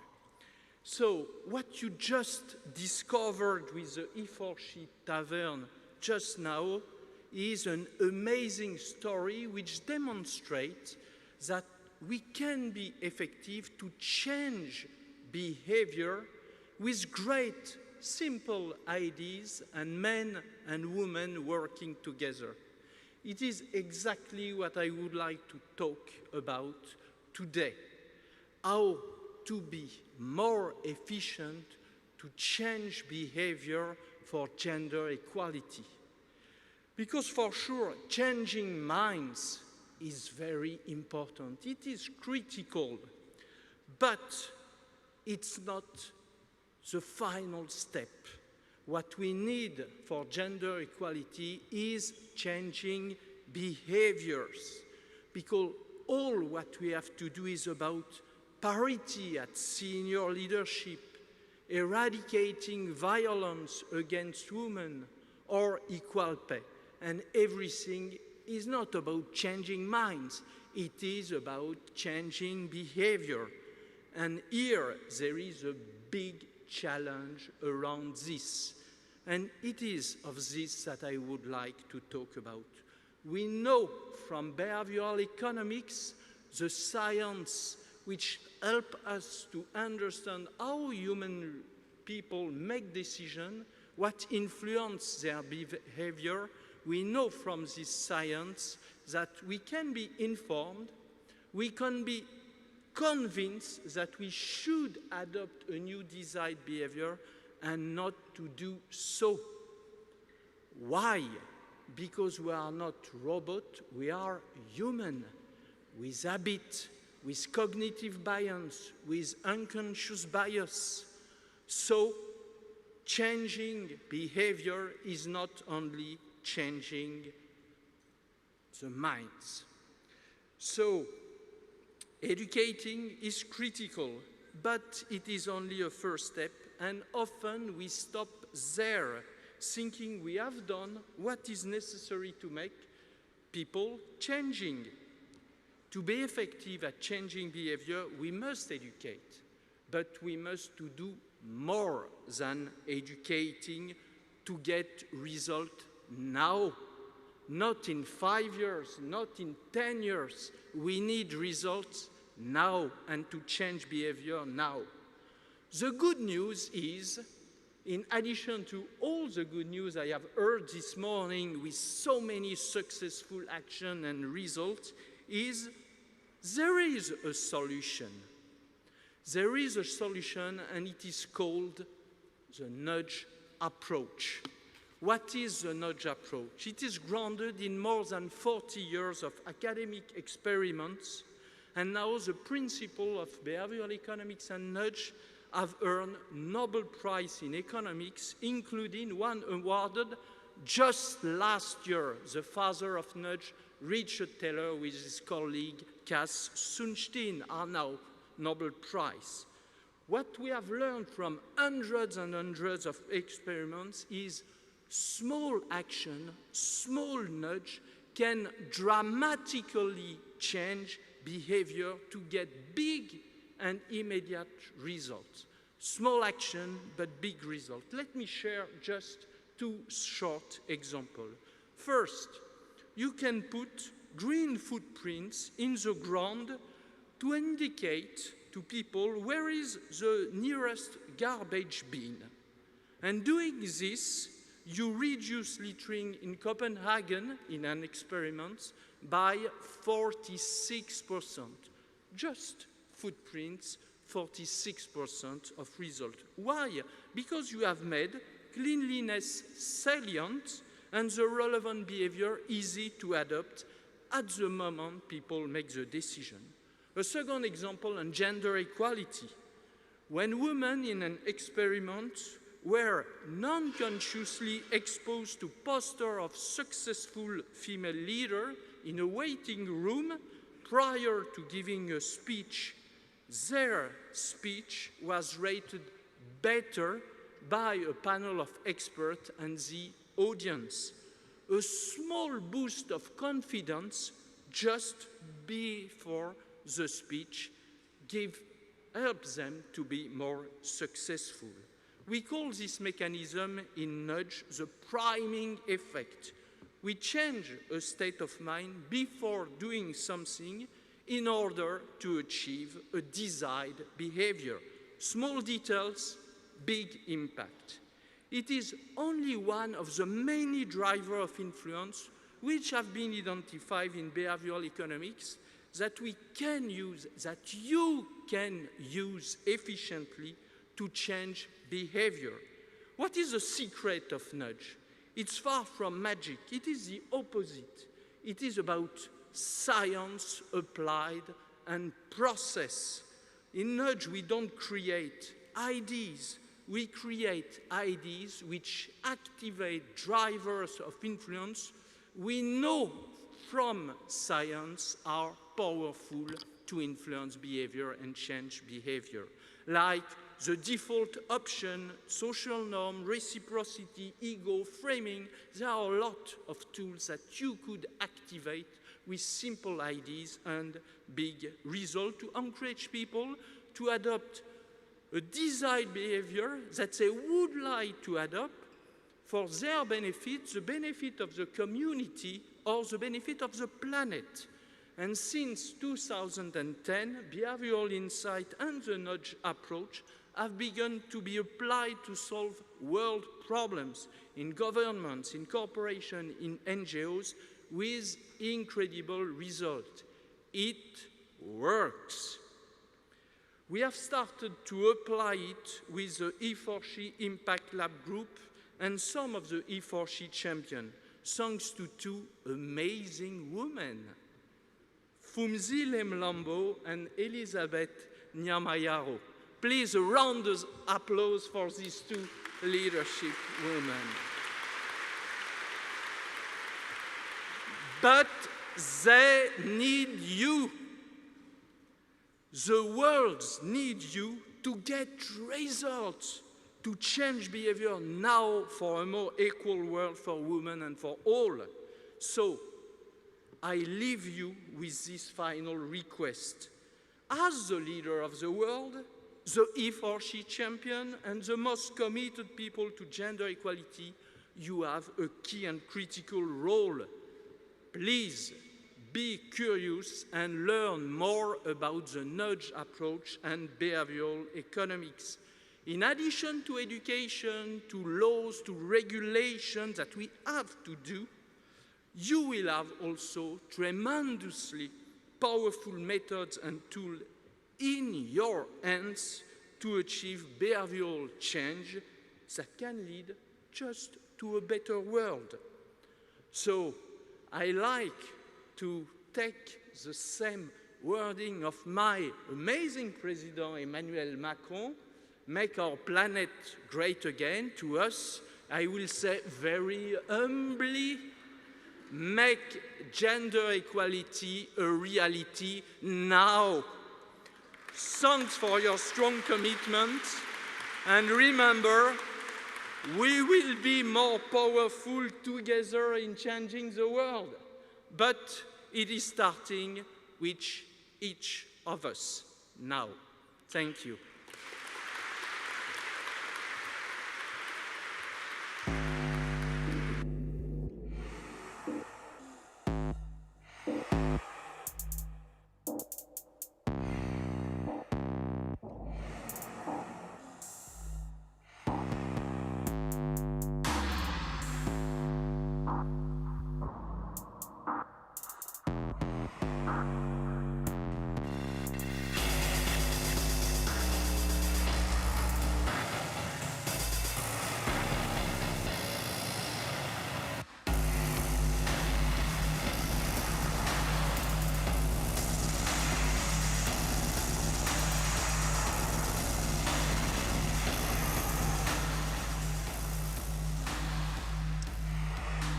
Thank you, Eric, for your insights.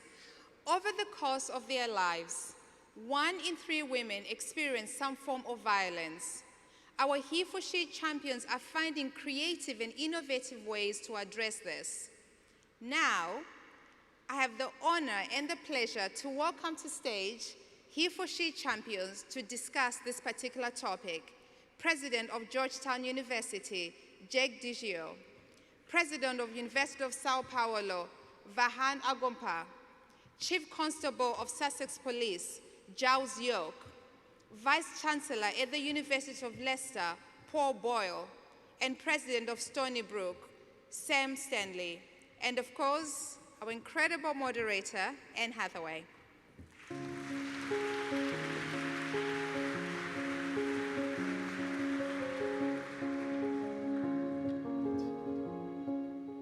Thank you so much. I think we're running a little behind, so I'm just going to launch right in. Jack, so Georgetown was one of the first institutions to hire a full-time sexual assault coordinator. Is that right? That's fantastic. Sexual assault on college campuses, as we all know, is still an epidemic. So what's the next step? Let me give you a little bit of context. Let me give you a little context for that decision for our university. I think what we share, all of us engaged in the work of university education, is a fundamental responsibility. Our first purpose is the formation of young people. And the way that we do that is by building communities of responsibility and trust that ensure they can do the work that enables them to discover, each of our students can do the work to discover those aspects that enable them to be their most authentic selves. And what we recognized was we were failing in providing the kind of community that would serve all of our students, especially our women. So part of what we needed to do was understand at ever deeper levels just what was the experience for our young women. That involved doing climate surveys. And we've done that kind of work, and we continue to do that work. And what we learned through those surveys are steps that we can then take to move forward. A step we've taken over the last year was to implement what we call bystander training. In a community, we want to ensure that everyone accepts responsibility for everyone else. We mandated this training for all first-year students last year. It was a 5-hour live, in-person experience, and we continue that into this new year with our new first-year students. And the other step that we took is the one that you mentioned. We've hired a full team of people to help ensure that the community that we're building can sustain the kind of sense of urgency addressing these needs. We hired a full-time coordinator for sexual assault, a full-time investigator for sexual assault incidents, and then we've hired 2 individuals, a clinician in our health services and a full-time educator to work with us in developing these programs. I think that's so fantastic, because I think the more that this way of thinking is normalized and prioritized on the university level, on the level of the Boy Scouts, you really do shape a generation. So thank you so much for that. Vahan, I played sports growing up. I know all the positive attributes it can do, but it does have a dark side as well, in that it can foster and breed toxic masculinity. But I understand that you, at the University of Sao Paulo, you're actually using sports to combat gender violence. Can you tell us about that? Well, first of all, I have to say that I'm very glad, Anna, and why not proud, that University of Sao Paulo is a member of this movement. As you know, we have to use all of the tools we have available to reduce or to mitigate, actually to end with the violence inside the campuses and also between our students.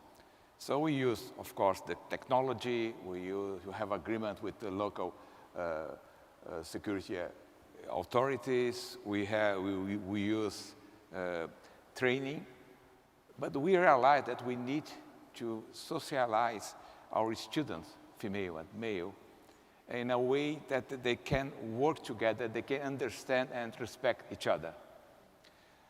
So we are using the cultural and sport activities as a tool. We started last year, and I'm very glad to tell you that the answer from the students was fantastic. This year, of course, the number of students join these activities, they double. we have actually this week an event in São Paulo discussing this topic. And next year, we are going to include the graduate students altogether. But the idea is really to make sure, to change the culture of the society, that we have to work together, we are not different each other. So that's a major, major, major goal. Inside the university, we are trying to, of course, to make more efforts to increase the activities of female students, and also for the staff. I'm proud to tell you that we do not have salary differences between female and male students since my institution became a university in 1934. However, we still have a small amount of female faculties, female professors at the top level, at the top activities. That's why this year I decided to, half of my top officers, we call vice rectors, they are female. But let's say it takes time. But the main point is really to change the culture, and sport is a major way to do this stuff. Thank you. Parity is actually a great segue into what Giles is doing. So Giles, you joined the HeForShe movement last year with a conviction that I think is admirable. You said that your police force couldn't possibly meet the needs of domestic violence survivors without gender parity in your senior leadership. I think that's amazing. A year later, what have been the results? And if I could answer that with kind of just describing what a catalyst is, how it's created a movement, and the impact that's had. That catalyst, so like so many people have sat here, you can almost stem back into a single or a few people. I've got Miles Ockwell here, Louise Crawford here, Jackie Jenkins back at home. The reason they're a catalyst, and I count Elizabeth in that number as well, because she came and addressed an audience of some 300, 400 senior women in policing, and she created an inspiration in them that they wanted to go out and do something different. The reason they're a catalyst is because all these people have full-time jobs. I can't afford with public services to say I'm going to write people off to do this, but they've got the passion and the drive to do it. And why is it a movement? Because you say, what impact has it had? If I'm honest, I can't tell you. I can give you some numbers, though, that when I got pinned on this stage last year, I could tell you I represented about 5,000 people. Standing alongside the global CEOs, I felt a little bit inadequate, I have to say. I sit before you now having nearly 250,000 of the law enforcement population in the UK signed up to this already. There's still more work to be done. But the trouble is, they've gone off and they're doing their own thing. So I can't tell you what they're doing day to day. But some of the things that have hit with this is around a training of understanding the parity in the first instance.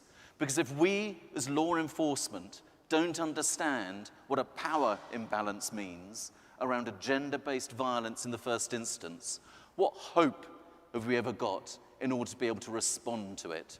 And if I could give you one really quick but powerful story, I think, about the impact it had. Because in the UK, we brought in a new law around domestic abuse called coercive domestic abuse.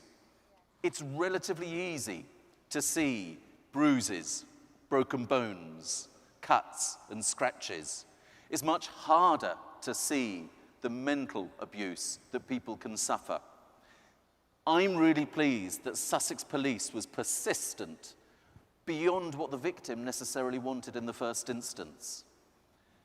Her abuser had once strangled her with a bath towel by twisting it around her neck to the point of her passing out. That's what he'd done to her once. In the future, if she was talking to a friend in a way that he didn't like, if he was talking to the police who may have come to an incident in the house, all he would do was pick up a tea towel from the kitchen side, give it a little twist, and put it on the kitchen table. To you, me, anyone there, meaningless, means nothing. To her, it's a threat to kill. So that is the power of the persistence. She didn't support us until the day he was sentenced and put in prison. And then she turned round and said thank you for what we've been able to do for her. She didn't feel safe until that point. So that is what HeForShe has done for law enforcement in the UK. It is about us understanding it first. It's about parity in the workplace. We've got a great headline. The 3 top law enforcement jobs in the UK are Lynn Owens, Sarah Thornton, and Cressida Dick. What fabulous, powerful people to have there. But it potentially belies a not so positive story underneath, where we still have to make an awful lot of progress in the senior ranks. So for me, it's about that catalyst in the first place. It's the movement where you lose control of a good thing. And it's the impact that it has really powerfully on individuals' lives. Speaking of impact, I just have to say, one human being to another, anybody thinking that, oh, I'm just one person, what can I do? You can spread the movement to 250,000 people. So thank you so much. So Paul, at Leicester, in addition to institutional policies, you have put the power directly in the hands of the students to generate solutions to address gender-based violence as part of HeForShe Ideathons. How have you translated the students' solutions and ideas into action? I think it's really important, and I think you referred to it earlier, that going to university or going away to college is the first time for many of these people when they've been away from home. And it's a time when they form new opinions. It's a time when they're looking to understand the world in a different way. And so we feel it's really important. I think somebody earlier on a panel said we have to think both about the top-down influence that we can have a role in, but we've really got to try and make sure much of this comes bottom-up. And that's why we've tried to make the students the catalyst for change in what we've been doing. So we've introduced a number of programs. We have, and I have to say that it's been driven very much by our association with HeForShe. It's really made us think hard, not just about gender-based violence, but about a range of different issues. So we now have programs called Standing Together Against Gender-Based Violence, Standing Together Against Bullying, Standing Together Against Hate. And these are all programs that all the students are engaged in. And in particular, around gender-based violence, we use the Ideathons, and we have students who come up with a range of different exciting ideas that we might put in place. I'll give you just 4 very quickly. First of all, like some other universities, we've used art-based projects. So we've had theatre, and we use small mobile vans that go around our halls of residence, because we can put on theatre, but it doesn't always get to all the students. So they visit the students where they live. We have art exhibitions, quite raw art exhibitions, which really are quite moving. And we have other exhibitions, for example, around the myths about rape. So these are really quite difficult topics, but they've meant that people listen. People come and learn from these sorts of topics. The second area is, of course, we've produced some online training. But again, many universities have done that, but we've used our students. So the students have scripted this. It's their voices in the training, and in fact, it's their stories in the training. So people have come forward and given their stories about things that have happened. We've tried to think about, as in other universities, where are some of the areas we know there may be problems? And of course, sports clubs have traditionally been slightly macho in some of their attitudes. So now we have male sports people coming forward and being the champions for change, the students again being the champions for change in those sports clubs. And finally, we have a very practical solution, which is getting students trained as what we call club crews, and they go around the bars, the nightclubs, and they point out sexual violence, they go to students they think are in need, and they do a lot of work around those students. So we've had thousands of students now, well over 4,000 students involved in those ideathons, coming up with their own ideas, and critically, they are the catalyst for the change. One of my favorite things about this approach is that it involves listening, and especially listening to women talk about when they feel unsafe and ways that they can feel safe. That's really empowering. Thank you. And should just be the norm. Sam, at Stony Brook, you have the only dedicated center in the U.S. working to make masculinity healthy and positive. And as part of your HeForShe commitment, every new student who walks through your doors every single year receives gender sensitization training.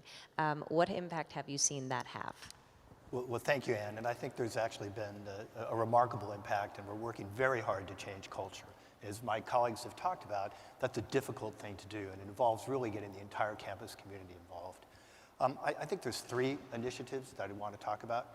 First, of course, as a university, we're about education. but we believe in starting it as early as we can. So actually, before students arrive on campus, they get orientation about gender equity on campus and the kind of culture and community we expect at Stony Brook. We think it's incredibly important to prepare them before they come on campus. Then once they arrive in that initial orientation, we have a number of peer-to-peer education. We found that peer-to-peer is the most powerful, that students tend to remember. It really permeates to them when they hear it from their colleagues and their friends about an incident that happened or an event, how it was handled and how the university dealt with it. So that's become incredibly important to us. In fact, we've actually developed a green team of peer educators that we send out to what we think are potential vulnerable spots on campus. So that would include fraternities, athletics, and so on. And we've seen good results from that. The second important program has been what we used to call bystander, but we now call upstander education. Because we're not asking people to stand by, we're asking them to stand up for what's right and to intervene. So we've had programs in the past based on binge drinking, based on bullying, but we've expanded those now to sexual violence as well and gender equity. And that has worked so well to solve a problem on campus.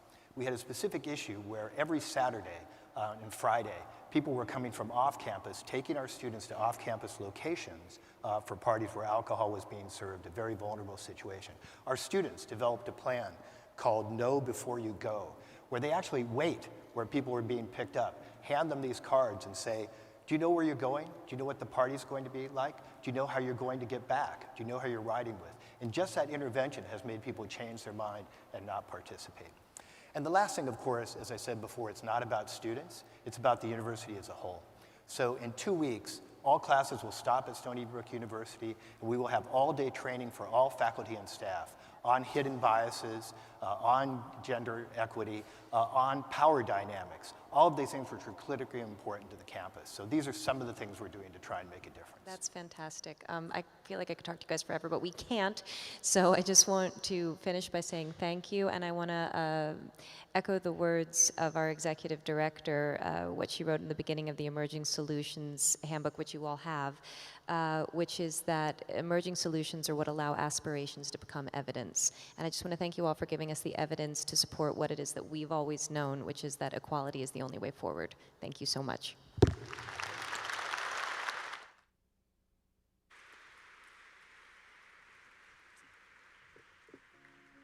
Thank you, panel. Thank you, Annie. Now we move on to the final topic of the morning: how to achieve parity as senior leadership in the workplace. Last year, you heard the incredible story of our impact champion, PricewaterhouseCoopers, who were able to reach parity in their global leadership team, moving from just 18% female representation to 47% in just 15 months. That's a remarkable story.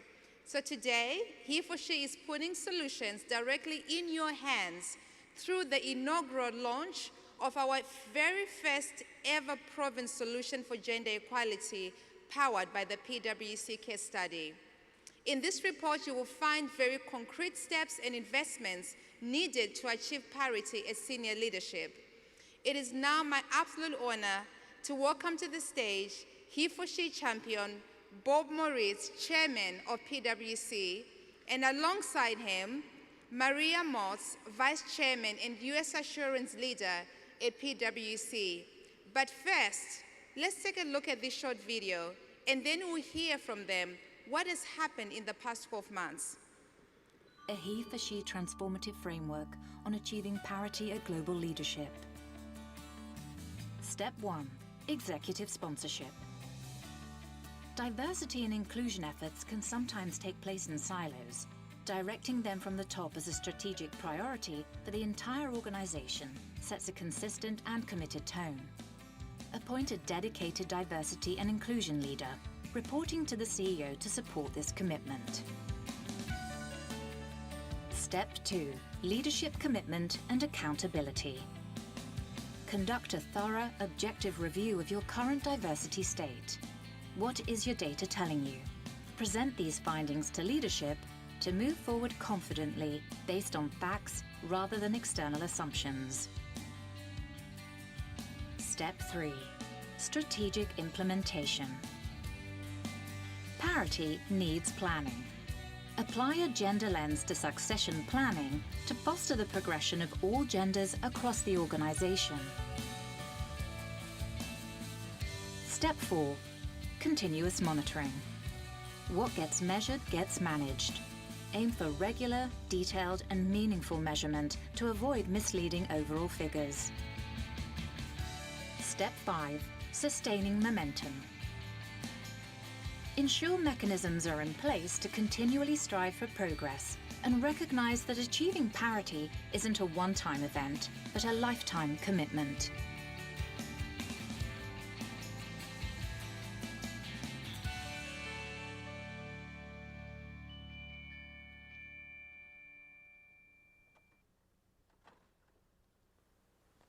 Good morning, everyone.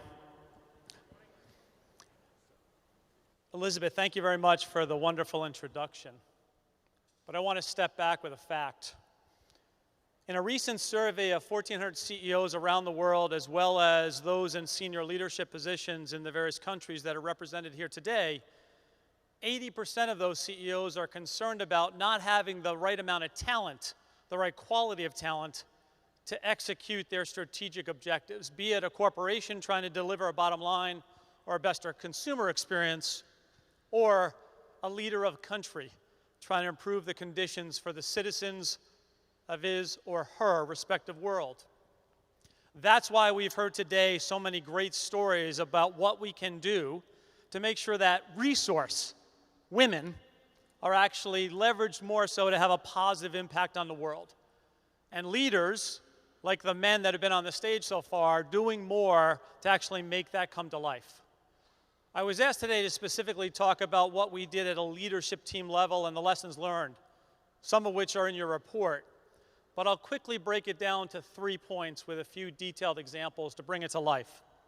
First, data-driven analysis and fact-based decisions. It is clear many organizations, countries, non-for-profits, universities try to manage and deal with this issue with both head and heart, but the reality is facts tell the story. Facts, data, gets you to actually make a decision that has a more likely ability to have a positive impact on the world. Let me now bring this to life. It's clear within PwC and many other organizations that we see, we were losing and we're not bringing women to the senior leadership ranks of the organization. The data showed, regardless of the concepts and implications on maternity leave, family parenthood, and the like, men and women were leaving at the same rate at a senior level in the organization. The data showed our problem was not with women leaving. It was actually with the fact that the replacements that we were being placed in those roles, either by those in the organizations, or for that matter, those that we recruited from outside the organizations, were primarily male. Hence the reason the fact-based decision was to change our behavior both in terms of placement and recruitment to offset the negativity that was coming from that and allow for more women to be in a leadership position. Let me bring fact-based conversations and actions to life. As humans, we are too quick to assume. As humans, we are too quick to assume on behalf of others. There's many times, and I'm sure many of you can relate, where you're in a room talking about succession planning, leadership development, and a group of people in a room make an assumption that Sue or Charlotte aren't ready for the job because they don't want it, aren't ready for it, or perhaps are limited in some way, maybe because of personal issues or otherwise. I can give you again a real-life example where I sat in a room where we were talking about succession planning and a leadership appointment where the men in the room clearly said, without naming the specific person, let's call her Susan today, Susan doesn't want this, or Susan has too many other issues to deal with. In fact, we're better off deferring putting Susan in a role like this for another year. The reality is, has anybody had a conversation with Susan to ask what she wants, what she's capable of, so we actually can bring the true facts into the conversation while making a decision?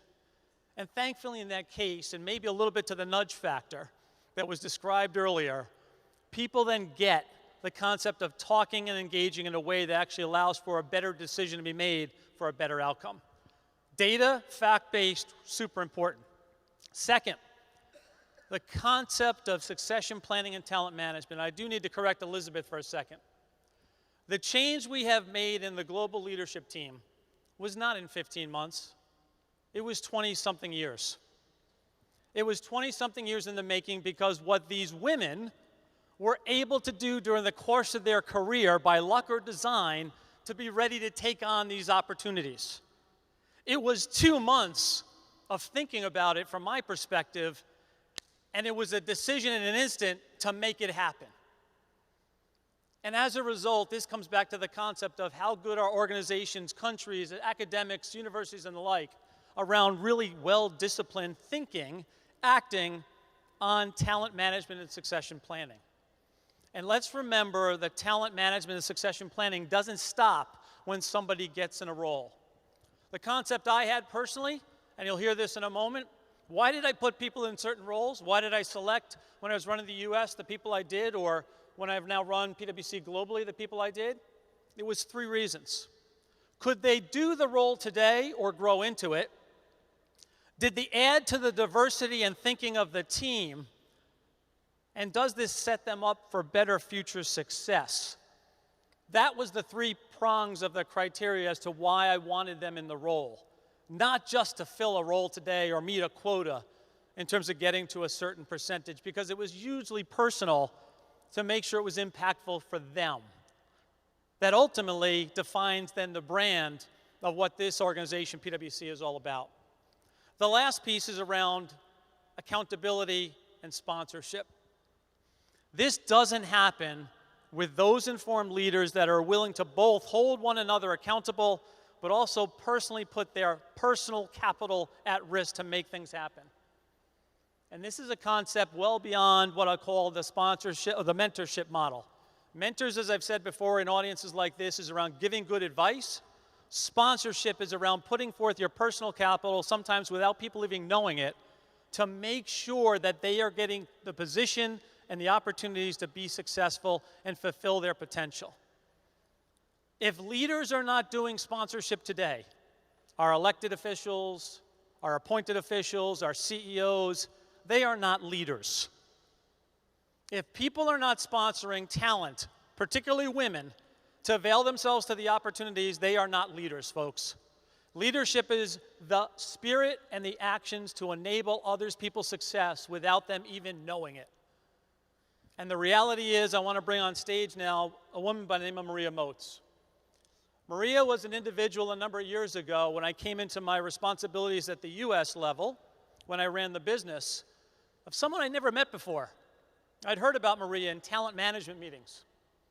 And as I thought about and heard more about Maria, it was clear that she had huge potential. And therefore, it was up to me to do something about it. And I asked her to take on the job of the Chief Diversity Officer within PwC in the US level. Again, under the theory, could she do the role or grow into the role? Will she add to the conversations and the conclusions we have around the table on all business issues, not just diversity and inclusiveness? And last but not least, would enable her future success more so.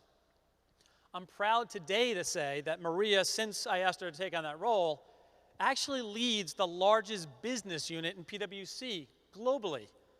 She herself is responsible for probably 12% of the global revenues that we have today. And the reality is, none of that's happened.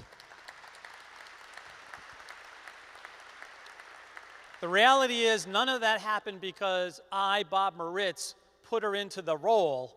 It happened because of everything that she did and everything that everybody else around her who had confidence in her and sponsored her helped enable to make happen.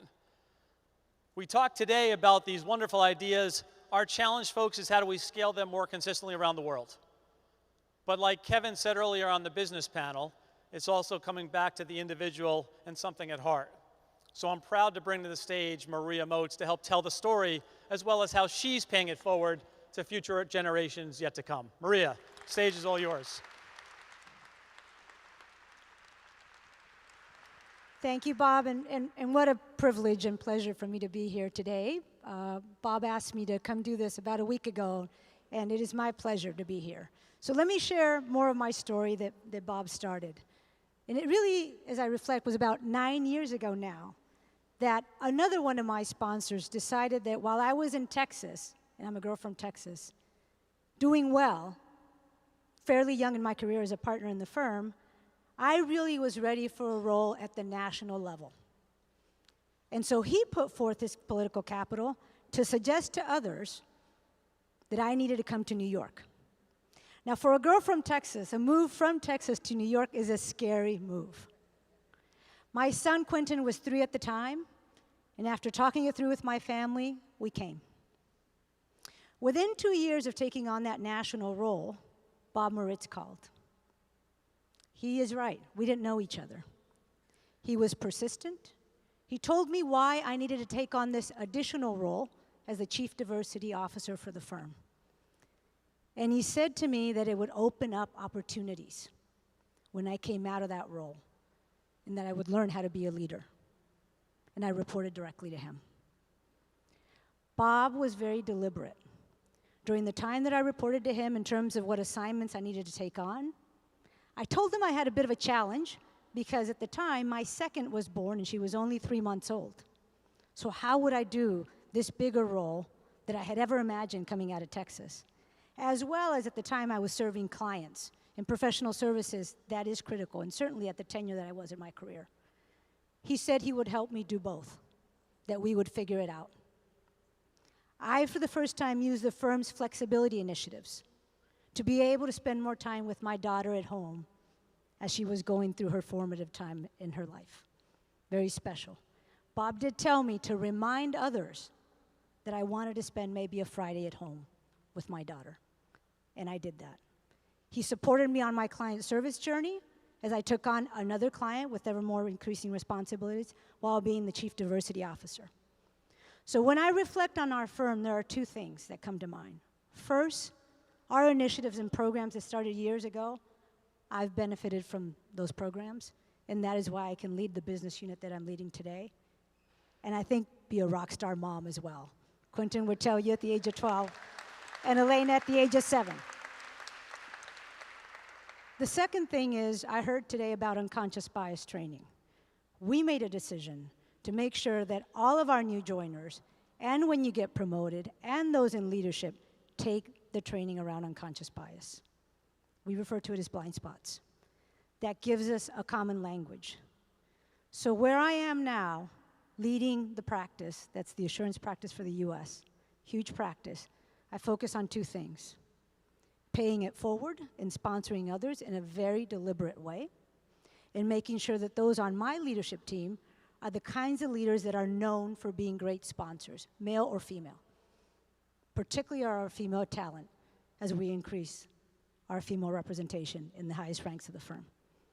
The second thing, I make sure that because we have a common language, we are brave. We can have conversations around what is occurring outside the walls of PwC, inside our halls.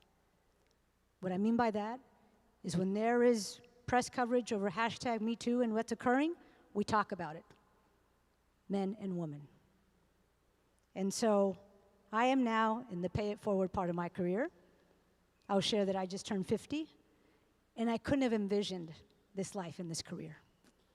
And I owe it to people like Bob, so thank you, Bob. Thank you.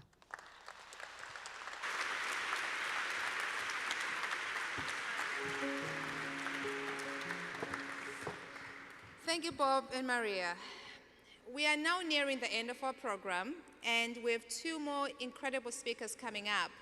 The first one is the president of the California Institute of Arts, whom we collaborated with early this year to engage the students to help us redefine the gender stereotypes that we face currently. So I'm going to join and invite Ravi to come to the stage, the president of the Cal Arts.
It is an honor to be here with leaders spanning the globe from government, education, business, and culture.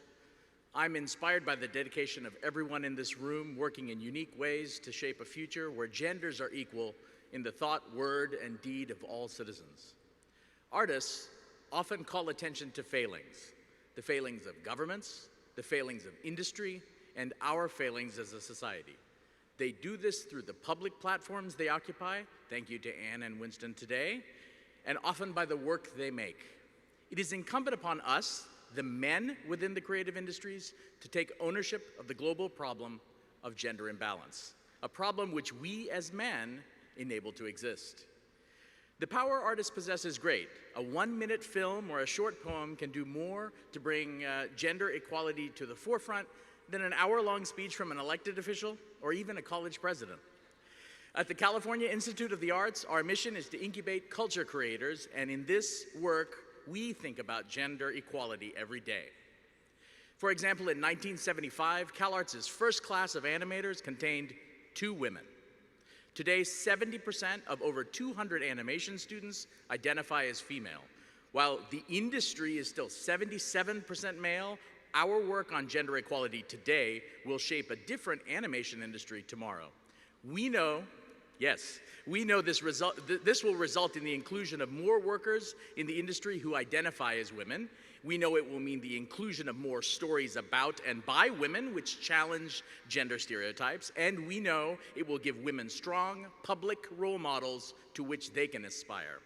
Today, we've seen a few of the short films that CalArts students created over the last few months, guided by faculty Pia Borg, So-Young Kim, and Film School Dean Leighton Pierce. They worked with Elizabeth Nyamayaro and the HeForShe team to produce works that call attention to our failings regarding the equality of women in society. Thank you, CalArts students, Ana Perez Lopez, Dansky Tang, Melissa Ferrari, Kyung-Won Song, Jenna Caravello, Gabriel Mangold, Gabrielle Escobar, Christopher Bishop, Louise Pao, Minha Song, and Elaine Wan Choi for your efforts on this important initiative. CalArts is committed to our partnership with HeForShe so that together we can create a gender equal world. We are HeForShe. Thank you.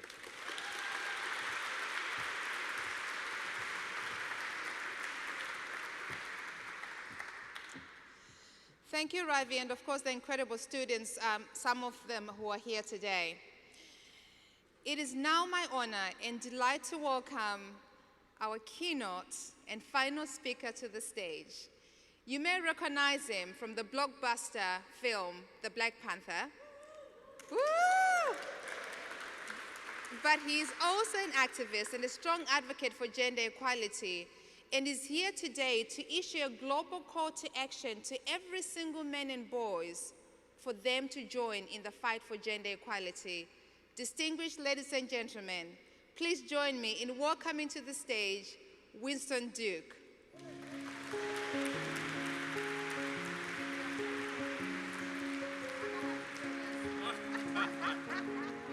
Thank you.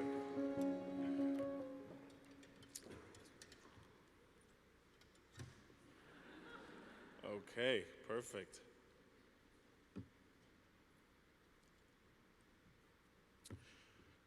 Your Excellencies, Undersecretary General and Executive Director of UN Women, and distinguished guests.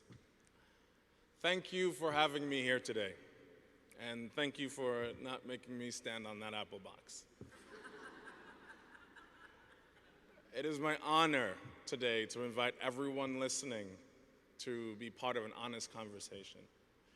Everyone listening in the room and everyone tuning in via the live feed, everyone who may not be familiar with what we're talking about and why. I would like to engage you in that conversation about what it means to be the kind of man that our world needs. After you've heard everything today and after you go through your lives and experience everything that you do, it's not hard to see that we live in a world that's not equal.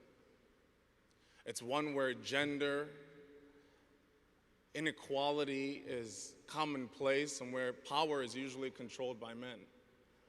Where women have to fight every day for fair opportunities and just outcomes. but I'd like to tell you about a parallel battle that is happening, a battle being fought in our world between two ideas of what it means to be a man. One idea is promoted by our patriarchal culture through media and politics and institutions that we interact with every day. The other idea is shaped by healthy and honest relationships and pushes back against sexist norms. The first idea promotes concepts like manning up. It teaches men not to be vulnerable. It says that women are emotional and that emotion is weakness, and that the worst thing a man can be is weak. It says that the only acceptable emotion for a man is somewhere in orbit of cool, you know? Men are taught that any intimate relationship between two men is forbidden and something to not just be feared, but also be ridiculed.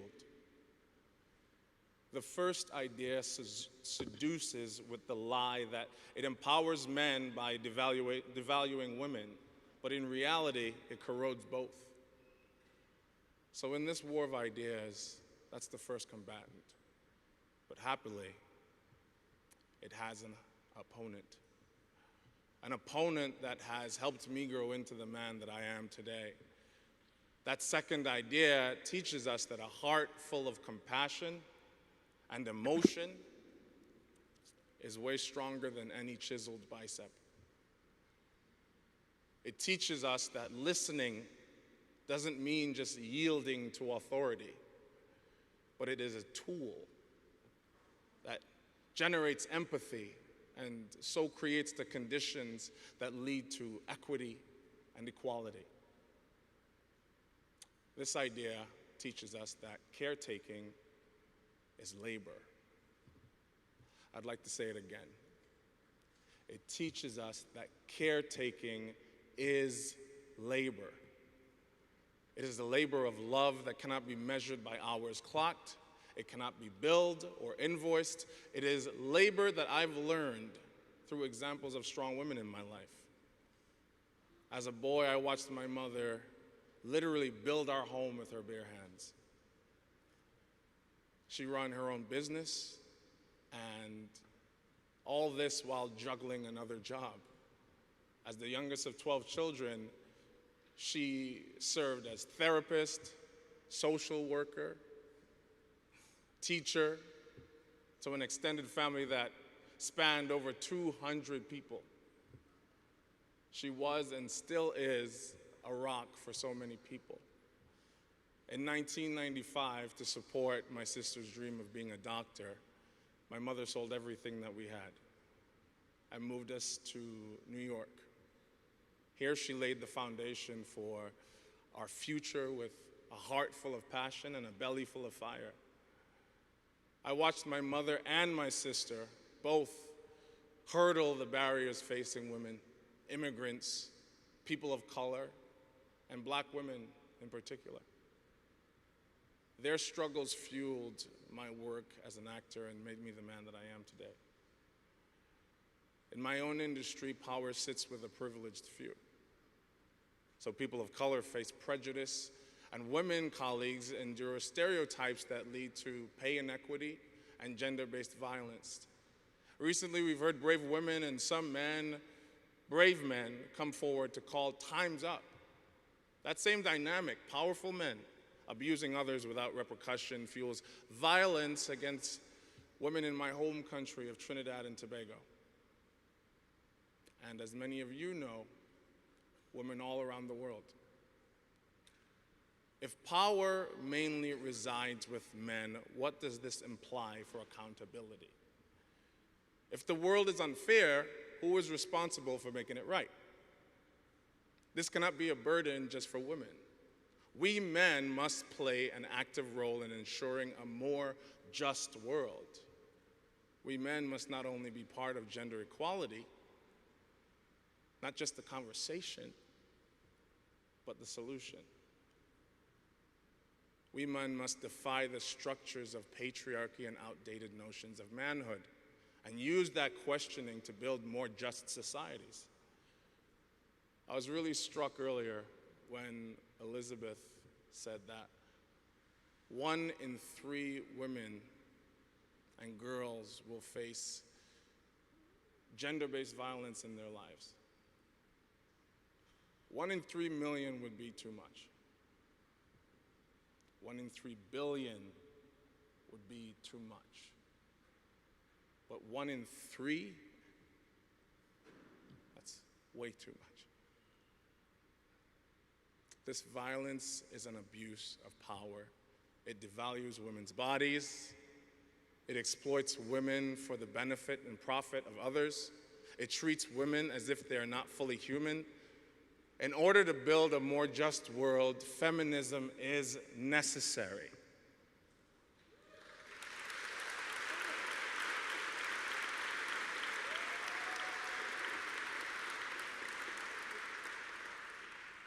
It means an inalienable right to freedom for all through opportunities and outcomes that don't belong to one gender. Advancing feminism means changing how we as men practice masculinity. Change in this case can begin with our making different choices. So choose. Choose to disrupt the status quo. When you see a man in your life talk about a woman disparagingly or disrespectfully, stop him. Challenge him. When you hear a man use veiled sexist remarks about why a woman wasn't right for the job or the promotion or that role, challenge him. When you witness a man harass or assault a woman, stop him. Every time you disrupt the status quo, you are choosing change. All of us can be the change that we want to see. But our choices can't stay in this interpersonal realm. It has to evolve. We need men to choose to join women in creating systemic change. I challenge all of you today to reevaluate what a man's place, responsibility, and role are in this world. A man's responsibility is not to empower women, but to be an ally in guaranteeing that women get the whole universe of freedoms that we often take for granted. Freedom of expression, freedom of thought, and freedom of possibility. There cannot be gender justice if men sit on the sidelines. There cannot be gender justice if men turn a blind eye to abuse. There cannot be gender justice if men have no skin in the game. The game isn't zero-sum. When women are not given the same opportunities as men to achieve their full potential, all of us lose. Why would we choose a world where women can't thrive? Why would we choose a world where women fear violence and oppression, exclusion? What inventions, what teachings, what art do we lose out on when women aren't free to participate as full human beings? Imagine a society where all women had fair opportunities and outcomes. Imagine what kind of man you would be. Engaging in this conversation can be daunting, and sometimes men feel as though we can't get it right, and perhaps we won't. But if we don't start, we'll never get anywhere. If we don't take action just because we're afraid to fail, then we've already failed. For centuries, women activists have put their blood, sweat, and tears into promoting the rights of the oppressed. And it's about time more men brought our voices, minds, and bodies to the conversation.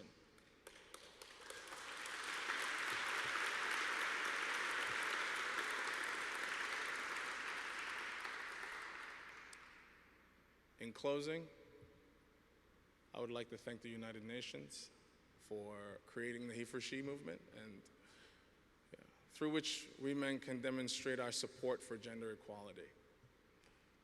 We have an ambitious goal of engaging 1 billion men and boys as advocates for gender equality, and I hope you'll join us. I'm calling on all men to join this movement. I'm calling on all men to join this movement.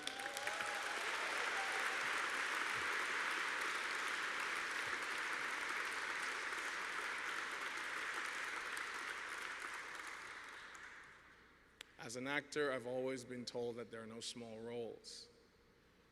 And in the world of gender justice, I've found no statement to be more true. Choose to listen. Choose to feel. Choose to nurture.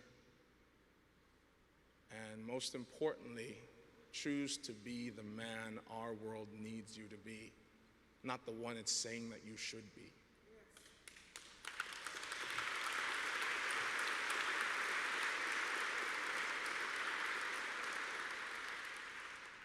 To every single man and boy tuning into this conversation today, I ask, I am HeForShe. Are you?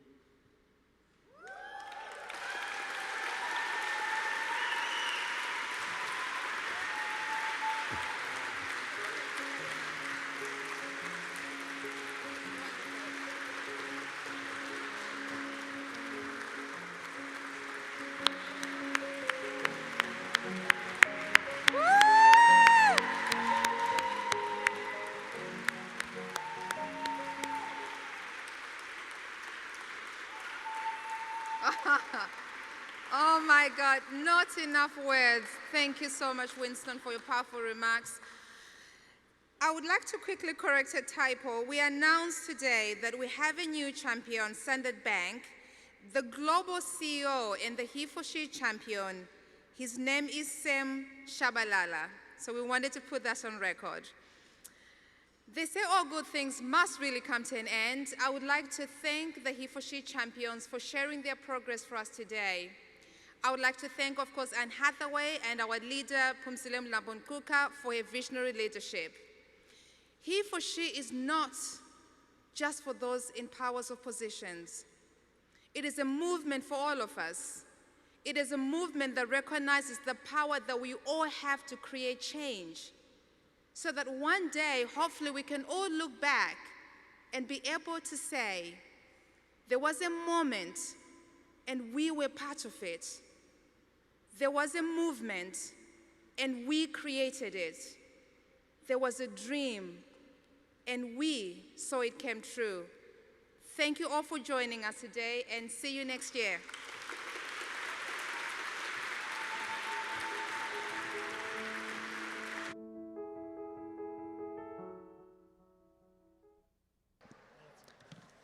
For security reasons, please remain in your seats while UN officials and HeForShe champions depart.